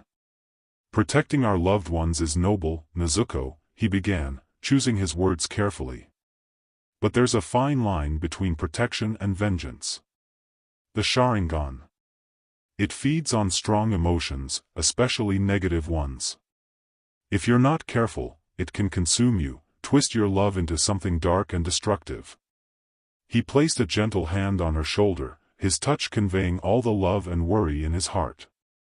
"Your true strength comes not just from your eyes, but from your heart. The greatest power lies in being able to love, to forgive, even in the face of cruelty. That's the hardest battle of all, but it's the one that truly matters." Nezuko nodded slowly, trying to absorb her father's wisdom. But deep inside, a small part of her clung to the memory of that righteous anger, the intoxicating rush of power it had brought.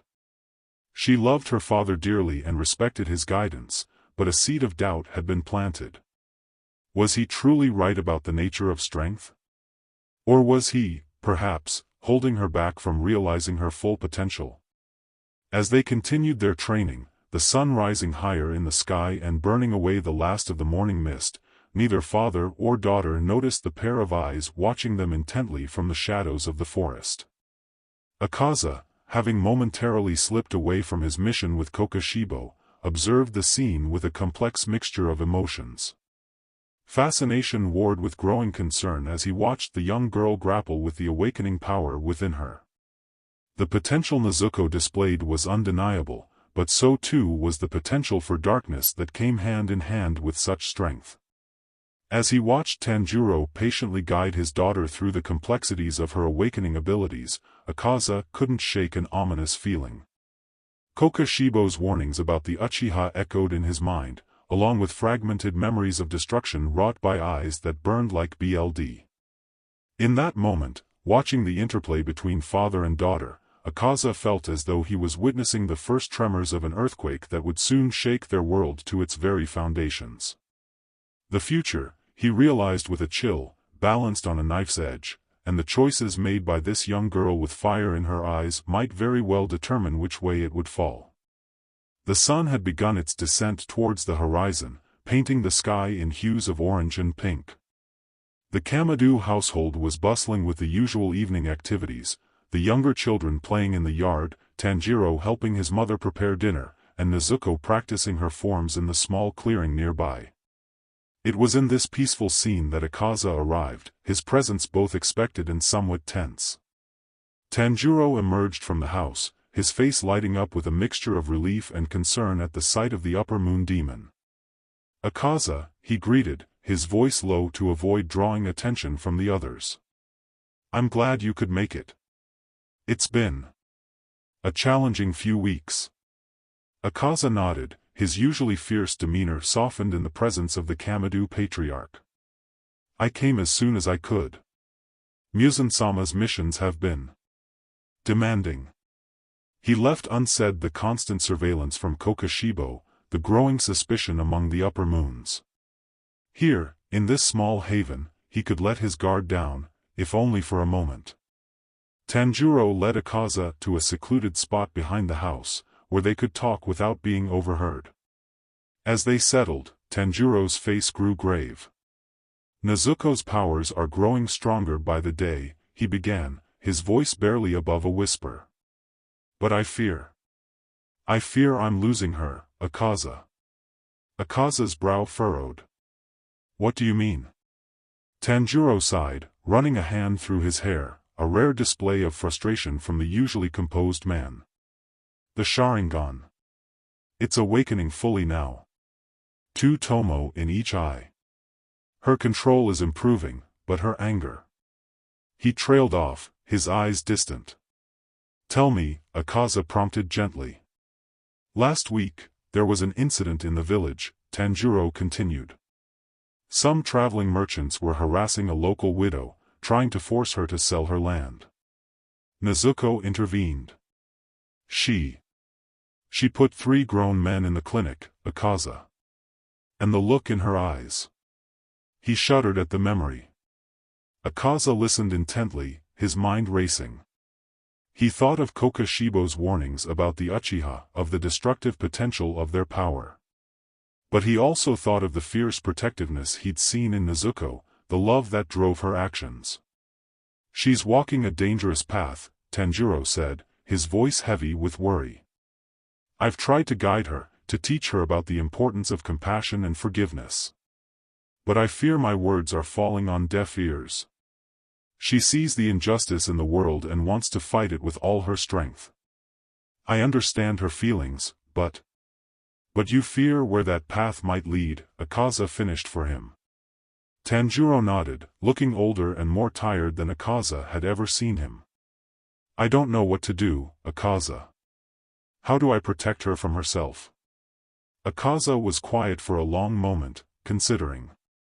Finally, he spoke, his voice uncharacteristically gentle. Let me talk to her. Tanjiro looked up, surprise evident on his face. You? Akaza nodded.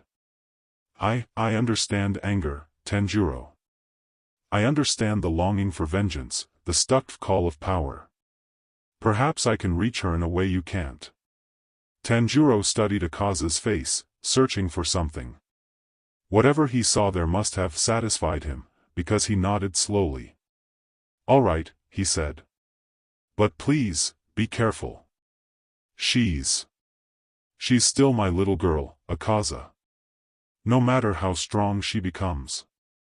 Akaza placed a hand on Tanjiro's shoulder, a gesture of reassurance that felt foreign yet right.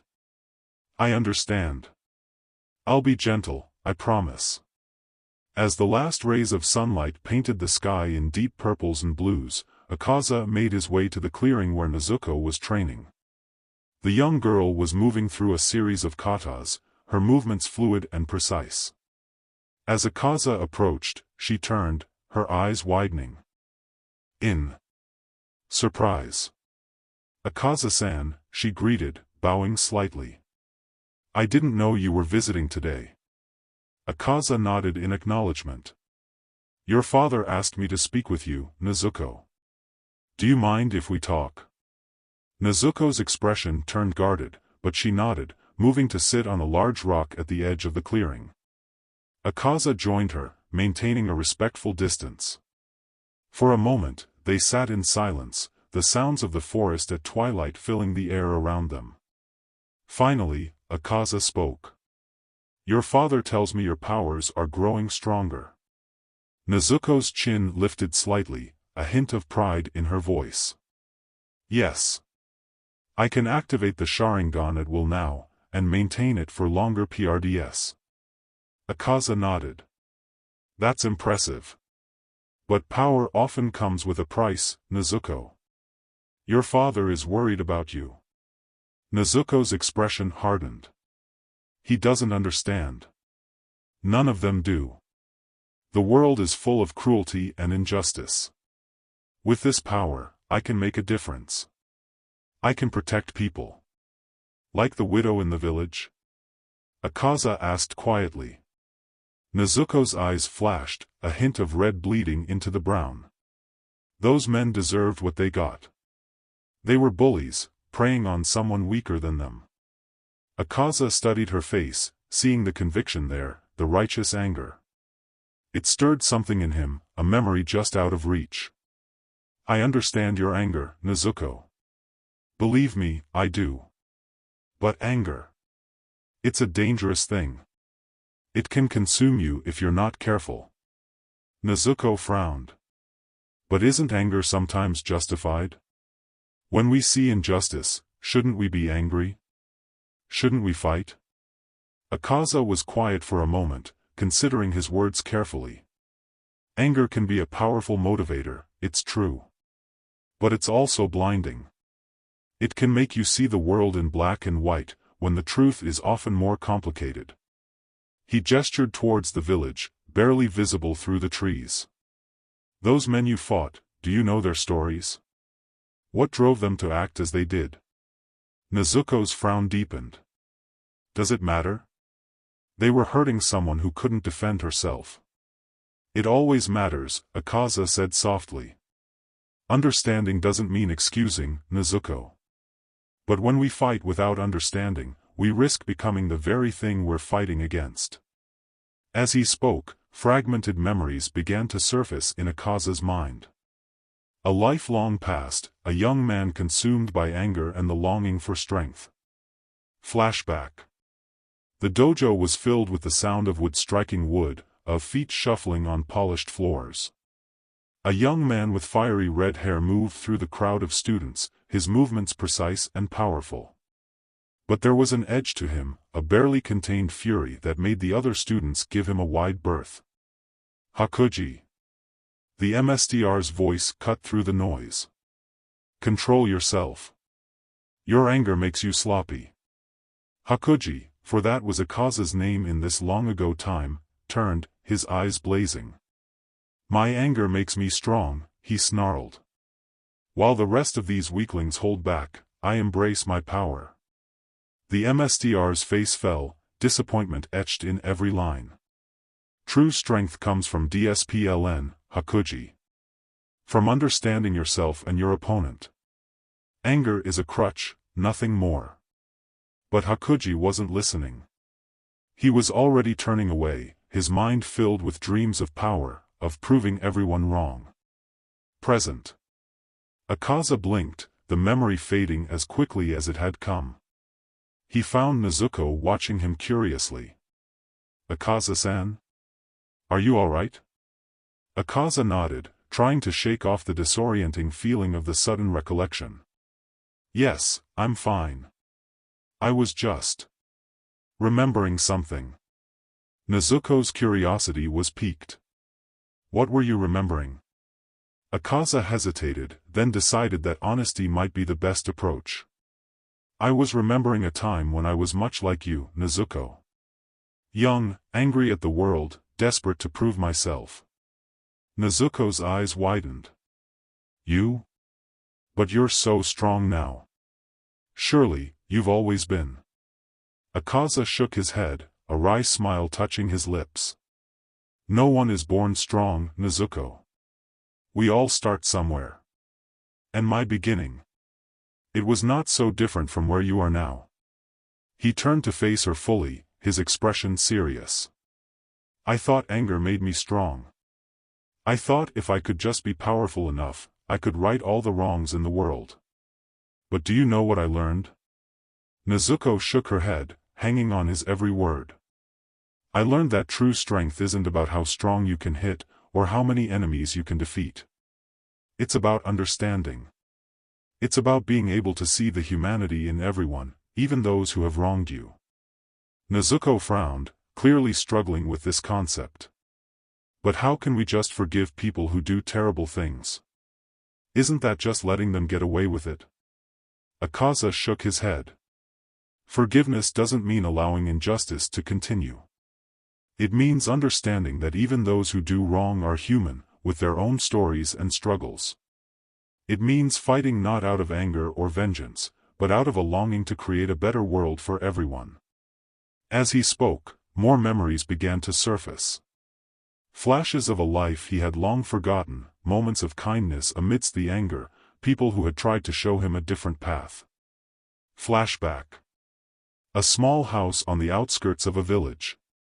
An old man, bent with age but with kind eyes, offering a bowl of rice to a bruised and angry Hakuji.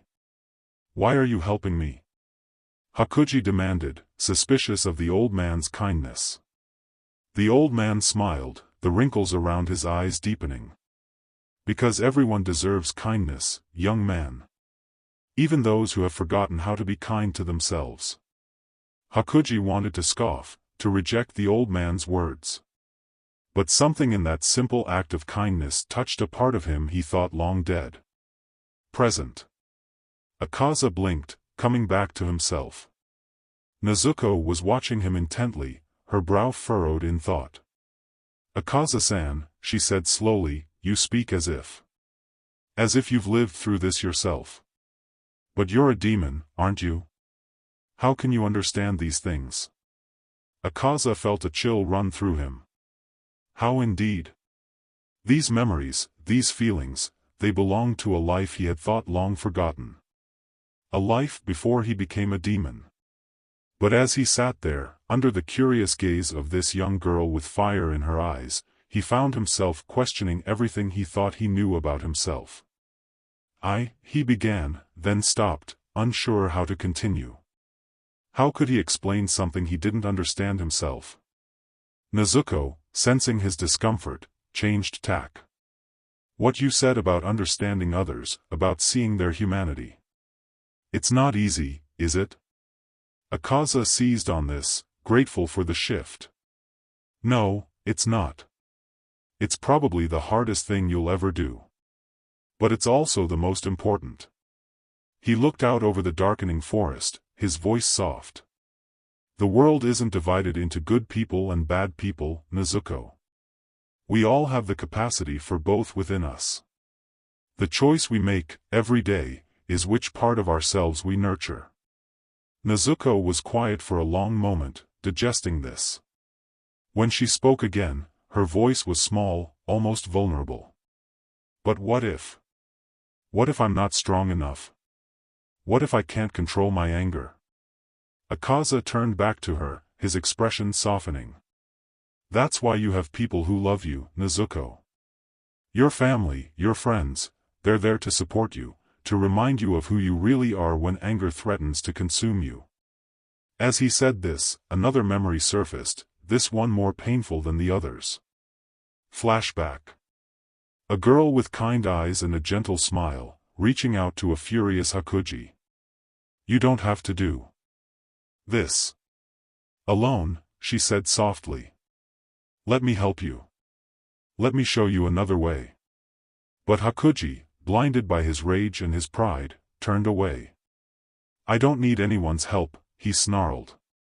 "I'll become strong on my own, no matter what it takes." The girl's face fell, sadness and disappointment replacing the kindness in her eyes. "Then you've already lost, Hakuji. True strength comes from connections, from love. Without that, you'll only ever be half of what you could be."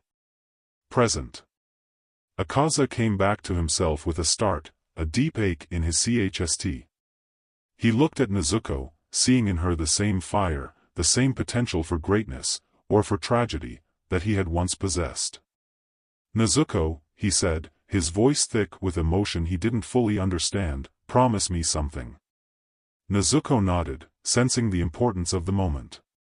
"Promise me that no matter how angry you get, no matter how much you want to fight, you'll never push away the people who love you. They are your true strength, your anchor. Without them, power is meaningless." Nezuko's eyes widened at the intensity in Akaza's voice. Slowly, she nodded. "I promise, Akaza-san." As they sat there in the growing darkness, Akaza felt something shift within him. These memories, these emotions, they were changing him, making him question everything he thought he knew about himself, about his place in the world. He looked at Nezuko, this young girl with the power to shape the world, and made a silent vow of his own. He would protect her, guide her as best he could. And in doing so, perhaps he could find a way to redeem the man he once was, the man he was starting to remember. As they made their way back to the Kamado household, where warm light spilled from the windows and the sounds of a loving family could be heard, Akaza felt a strange mix of emotions. Hope, fear, confusion, and underneath it all, a growing certainty that his world was about to change in ways he couldn't begin to imagine. The path ahead was uncertain, fraught with danger. But as he watched Nezuko run ahead to join her family, Akaza felt something he hadn't experienced in centuries, the faintest glimmer of peace. The crisp mountain air carried the sweet scent of pine and wildflowers as Akaza trudged up the winding dirt path leading to the Kamado household. It had been 3 long, grueling years since he last set foot on this familiar trail. The sun hung low in the sky, casting long shadows across the landscape and painting the clouds in hues of orange and pink. Akaza's muscles ached from his recent mission, a complex affair that had taken him to the far corners of Japan, but there was an odd comfort in the idea of seeing the Kamados again. As he approached the modest wooden house nestled among the trees, Akaza found himself unconsciously quickening his pace. The sounds of laughter and chatter spilled out from within, carried on the gentle breeze. He paused at the doorway, his calloused hand resting on the rough wooden frame. For a moment, he simply stood there, listening to the cacophony of voices inside. A smirk tugged at the corner of his mouth, though he'd never admit the warmth that spread through his chest at the familiar sounds. Taking a deep breath, Akaza stepped inside, his eyes adjusting to the dimmer light of the interior. The main room was a flurry of activity. Tanjiro, looking as serene as ever with his long dark hair tied back and his gentle eyes watching over the scene, stood in the center. Around him, the Kamado children were engaged in what appeared to be a training exercise. Tanjiro, now a young teenager with a more defined musculature and a determined set to his jaw, was demonstrating a complex breathing technique to his siblings. His movements were fluid and controlled, a testament to the years of training he had undergone since Akaza's last visit.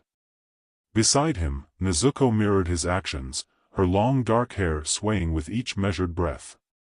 Her eyes, so like her mother's, sparkled with concentration and a hint of competitive spirit as she tried to match her brother's form.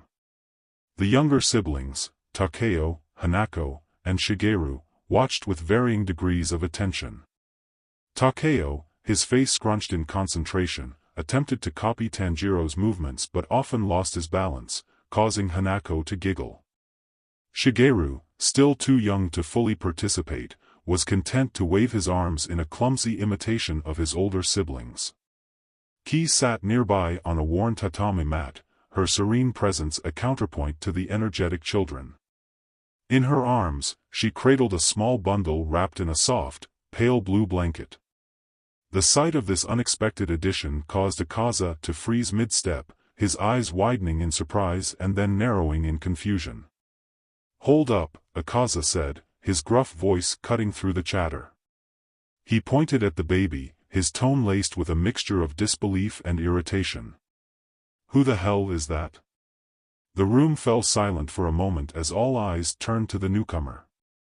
Tanjiro looked up from the training session, his face breaking into a warm, welcoming smile. If he was surprised by Akaza's sudden appearance after 3 years, he didn't show it. "Welcome back, Akaza," he said, his voice as calm and steady as ever. Tanjiro's face lit up with excitement. "Akaza Ajizan," he exclaimed, momentarily forgetting the breathing exercise. Nezuko echoed her brother's greeting, while the younger children stared at Akaza with a mixture of awe and trepidation, still not entirely used to his imposing presence. Akaza, however, ignored the greetings. His gaze remained fixed on the infant in Ki's arms, his brow furrowing deeper with each passing second. "Seriously, Tanjiro," he growled, exasperation evident in his voice. "Another one? How many kids do you need?" Ki, who had been gently rocking the baby, tried to suppress her amusement but failed. A soft laugh escaped her lips as she exchanged a knowing glance with her husband. Her eyes danced with mirth, clearly entertained by Akaza's reaction. Tanjiro, unperturbed by Akaza's outburst, walked over to him with his usual unshakable composure. His footsteps were light on the wooden floor, barely making a sound. "This is Rokuta," he said simply, motioning toward the baby. "He was born about a year ago." Akaza pinched the bridge of his nose, letting out an exaggerated sigh that seemed to come from the depths of his soul. "A year ago," he repeated incredulously. "You've been multiplying while I've been gone. I swear, every time I come back, there's a new one." He gestured dramatically at the rest of the children, who were watching the scene unfold with growing amusement. Tanjiro, Nezuko, and the other kids couldn't contain their laughter anymore. They burst into giggles, the sound filling the room like a bubbling stream. Tanjiro, still trying to maintain some semblance of respect, managed to speak through his laughter. "It's not that many, Akaza-Ajizan." "Not that many?" Akaza's voice rose an octave as he gave Tanjiro an incredulous look. "Tanjiro, there's 5 of you now." "5? Don't tell me that's not many." Ki finally lost her composure entirely. Her laughter rang out, clear and melodious, as she carefully handed baby Rokuta to Tanjiro. "Akaza," she said, wiping tears of mirth from her eyes, "you make it sound like we're trying to break some sort of record." Tanjiro accepted the baby with practiced ease, cradling Rokuta gently in his strong arms. The infant gurgled softly, blinking up at the gathered faces with wide, curious eyes. He seemed utterly oblivious to the commotion he had inadvertently caused. His tiny fingers grasping at the air. Akaza grumbled, crossing his arms over his chest and fixing Tanjiro with a glare that would have intimidated most men. But Tanjiro merely smiled, completely unfazed. "You're just doing this to annoy me, aren't you?" Akaza accused. "You know I hate crowds." Tanjiro raised an eyebrow, his smile widening ever so slightly. "We're just building the family, Akaza," he said softly. Then, with a hint of warmth in his voice, he added, "Besides, you're part of it, aren't you?" The statement caught Akaza off guard. For a brief moment, his glare wavered, a flicker of something softer passing across his face. But it was gone as quickly as it had appeared, replaced by another heavy sigh. "Tch, whatever," he muttered, though there was less bite in his tone than before. Nezuko, still giggling, nudged her brother with her elbow. "Akaza-Ajizan is just jealous because he missed Rokuta's BRTH, she whispered, though not quietly enough to escape Akaza's keen hearing. Tanjiro grinned, his eyes sparkling with mischief. "Yeah, he didn't get to meet him until now. Poor Akaza-Ajizan, missing out on all the fun." Akaza shot them both a look that would have withered lesser individuals, but the Kamadu children merely grinned back, completely immune to his intimidation tactics. He could never stay truly angry around these kids, a fact that both annoyed and secretly pleased him. Their laughter and energy, while sometimes grating on his nerves, had become a familiar comfort over the years.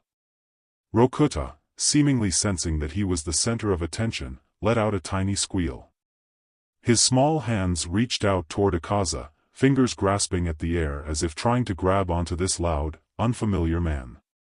There was no fear in the baby's eyes, only curiosity and perhaps a hint of the same warmth that characterized the rest of his family. Akaza sighed again, but this time, there was an unmistakable softening in his expression. The strong lines around his eyes eased, and the tension in his shoulders seemed to dissipate slightly. "Fine," he muttered, stepping closer to Tanjiro and the baby. "Let me see him." Tanjiro, with a knowing smile, carefully transferred Rokuta into Akaza's arms.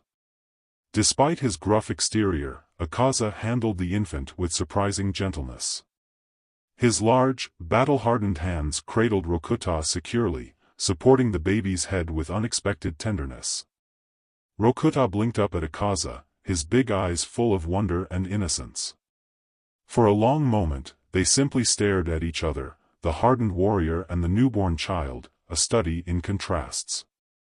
Then, to everyone's surprise, Rokuta let out a happy gurgle and reached up to pat Akaza's cheek with his tiny hand. The room held its breath, waiting for Akaza's reaction. For a second, it seemed as though he might hand the baby back and retreat behind his usual gruff facade. But then, the corner of his mouth twitched, almost imperceptibly.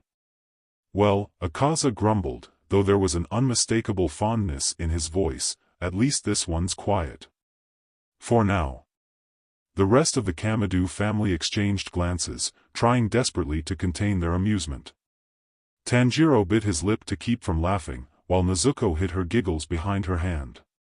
Even Ki and Tanjiro shared a silent, knowing look. As Akaza stood there, holding baby Rokuta with a mixture of reluctance and growing affection, the warmth that filled the house seemed to intensify. It was a warmth that went beyond the physical, a warmth of family, of belonging, of home. And despite all his protests and grumbling, Akaza found himself enveloped in it. He would never admit it out loud, but standing there in the Kamado household, surrounded by laughter and the innocent gaze of a newborn, Akaza felt something he rarely experienced in his harsh world, peace. It was a feeling he had missed more than he realized, and one he found himself surprisingly grateful to experience again. As the sun dipped lower on the horizon, casting long shadows through the windows, the Kamado family settled in for an evening of stories, laughter, and the simple joy of being together. And at the center of it all was Akaza, still holding baby Rokuta, a reluctant but undeniable part of this ever-growing, ever-loving family. The moon hung high over the darkened forest, casting its silver light over the earth below. Deep within a secluded mansion, hidden far from prying eyes, Muzan Kibutsuji sat in his private chambers. His pale hands rested on the arms of his throne, his unervingly calm expression masking the storm of thoughts swirling in his mind. It had been years since Akaza began visiting the Kamado family. At first, Muzan had seen it as a trivial matter, a mere distraction for one of his most powerful upper moons. But recently, something has shifted. Akaza had grown different. Less ruthless. More detached from Muzan's control. A scowl formed on Muzan's lips as his crimson eyes narrowed. The Kamados. That family was the root of it all. They had somehow created a bond with Akaza, a bond that weakened Muzan's influence over him. Akaza's visits had been growing more frequent, and each time, Muzan felt his grip over the demon slipping. This wasn't something he could afford to ignore any longer. His fingers tightened on the armrest. It was dangerous, unacceptable, even, that Akaza might one day break free from his control. The Kamados were becoming more than just an annoyance. They were a threat to Muzan's hierarchy. And then there was Tanjiro Kamado. Muzan's thoughts darkened further as memories of that man resurfaced. Tanjiro, with his calm demeanor, was not just an ordinary swordsman. There was something more lurking beneath his gentle exterior. A power that reminded Muzan of something ancient, something that should have stayed buried. The Uchiha. Flashback. Years ago, when Muzan had first sent Akaza to observe Tanjiro Kamado, there had been nothing immediately alarming. Akaza had followed Tanjiro on several missions, assessing the man's combat abilities. At first, Muzan had believed that Tanjiro was simply a skilled warrior, perhaps a former demon slayer with some potential. But there was an instance, a fleeting moment during one of those missions, that had changed everything. Akaza and Tanjiro were deep in enemy territory, surrounded by demons. The air was thick with the scent of BLD, and Akaza had expected Tanjiro to falter, to show fear. But he hadn't. Instead, Tanjiro had calmly unsheathed his sword, his movements fluid and precise. And then, Akaza saw it. For a brief moment, Tanjiro's eyes had changed. They shifted into something Akaza had never seen before, deep red, swirling with 3 tomo, glowing with an almost unnatural intensity. It was a power unlike anything Akaza had encountered. The Sharingan. Tanjiro had moved with deadly precision, slicing through the demons as if he could see every one of their moves before they made them. Akaza had watched, stunned, as Tanjiro's sword danced through the air, his Sharingan eyes allowing him to predict and counter every attack with terrifying ease. When it was over, the battlefield was littered with the bodies of fallen demons, and Tanjiro stood amidst them, calm and unshaken. He had turned to Akaza, his eyes back to their usual, gentle state, as if nothing had happened. "Are you all right, Akaza?" Tanjiro had asked, his voice soft, as though he hadn't just demonstrated an extraordinary power. Akaza, for once, had been at a loss for words. He had nodded, but his mind had been racing. He knew he needed to report this to Muzan. But something held him back. Perhaps it was Tanjiro's kindness, or the inexplicable bond that had begun to form between them. But Akaza hadn't said a word about the Sharingan to Muzan, not then, at least. Present. Now, sitting in his chamber, Muzan's fingers drummed against the armrest as he recalled that mission. The realization was clear: Tanjiro Kamado was more than just a skilled swordsman. He carried the bloodline of the Uchiha, a clan Muzan had thought eradicated long ago. Fear, a rare emotion for Muzan, began to creep into his mind. The Uchiha had been a threat in the Sengoku PRD, their power rivaling even that of the demons. Their Sharingan had allowed them to control and predict battles with unnatural precision. If Tanjiro was truly descended from that clan, it meant the Kamado family had the potential to become his greatest threat. And worse still, that bond between Tanjiro and Akaza, could the Sharingan be influencing Akaza? Could it be what was weakening Muzan's control? Muzan's crimson eyes darkened, his fingers clenching into a fist. This was unacceptable. The Kamados needed to be eradicated before their influence grew any stronger. He could not risk losing Akaza, one of his most powerful upper moons, to the influence of the Uchiha. Muzan stood from his throne, the cold fire of determination burning in his chest. He would not allow a mere human family to undermine his empire. He would destroy the Kamados, wipe them out completely, and ensure that the Uchiha bloodline was obliterated once and for all. His voice echoed through the chamber, cold and commanding. "Summon the Upper Moon One." The biwa played.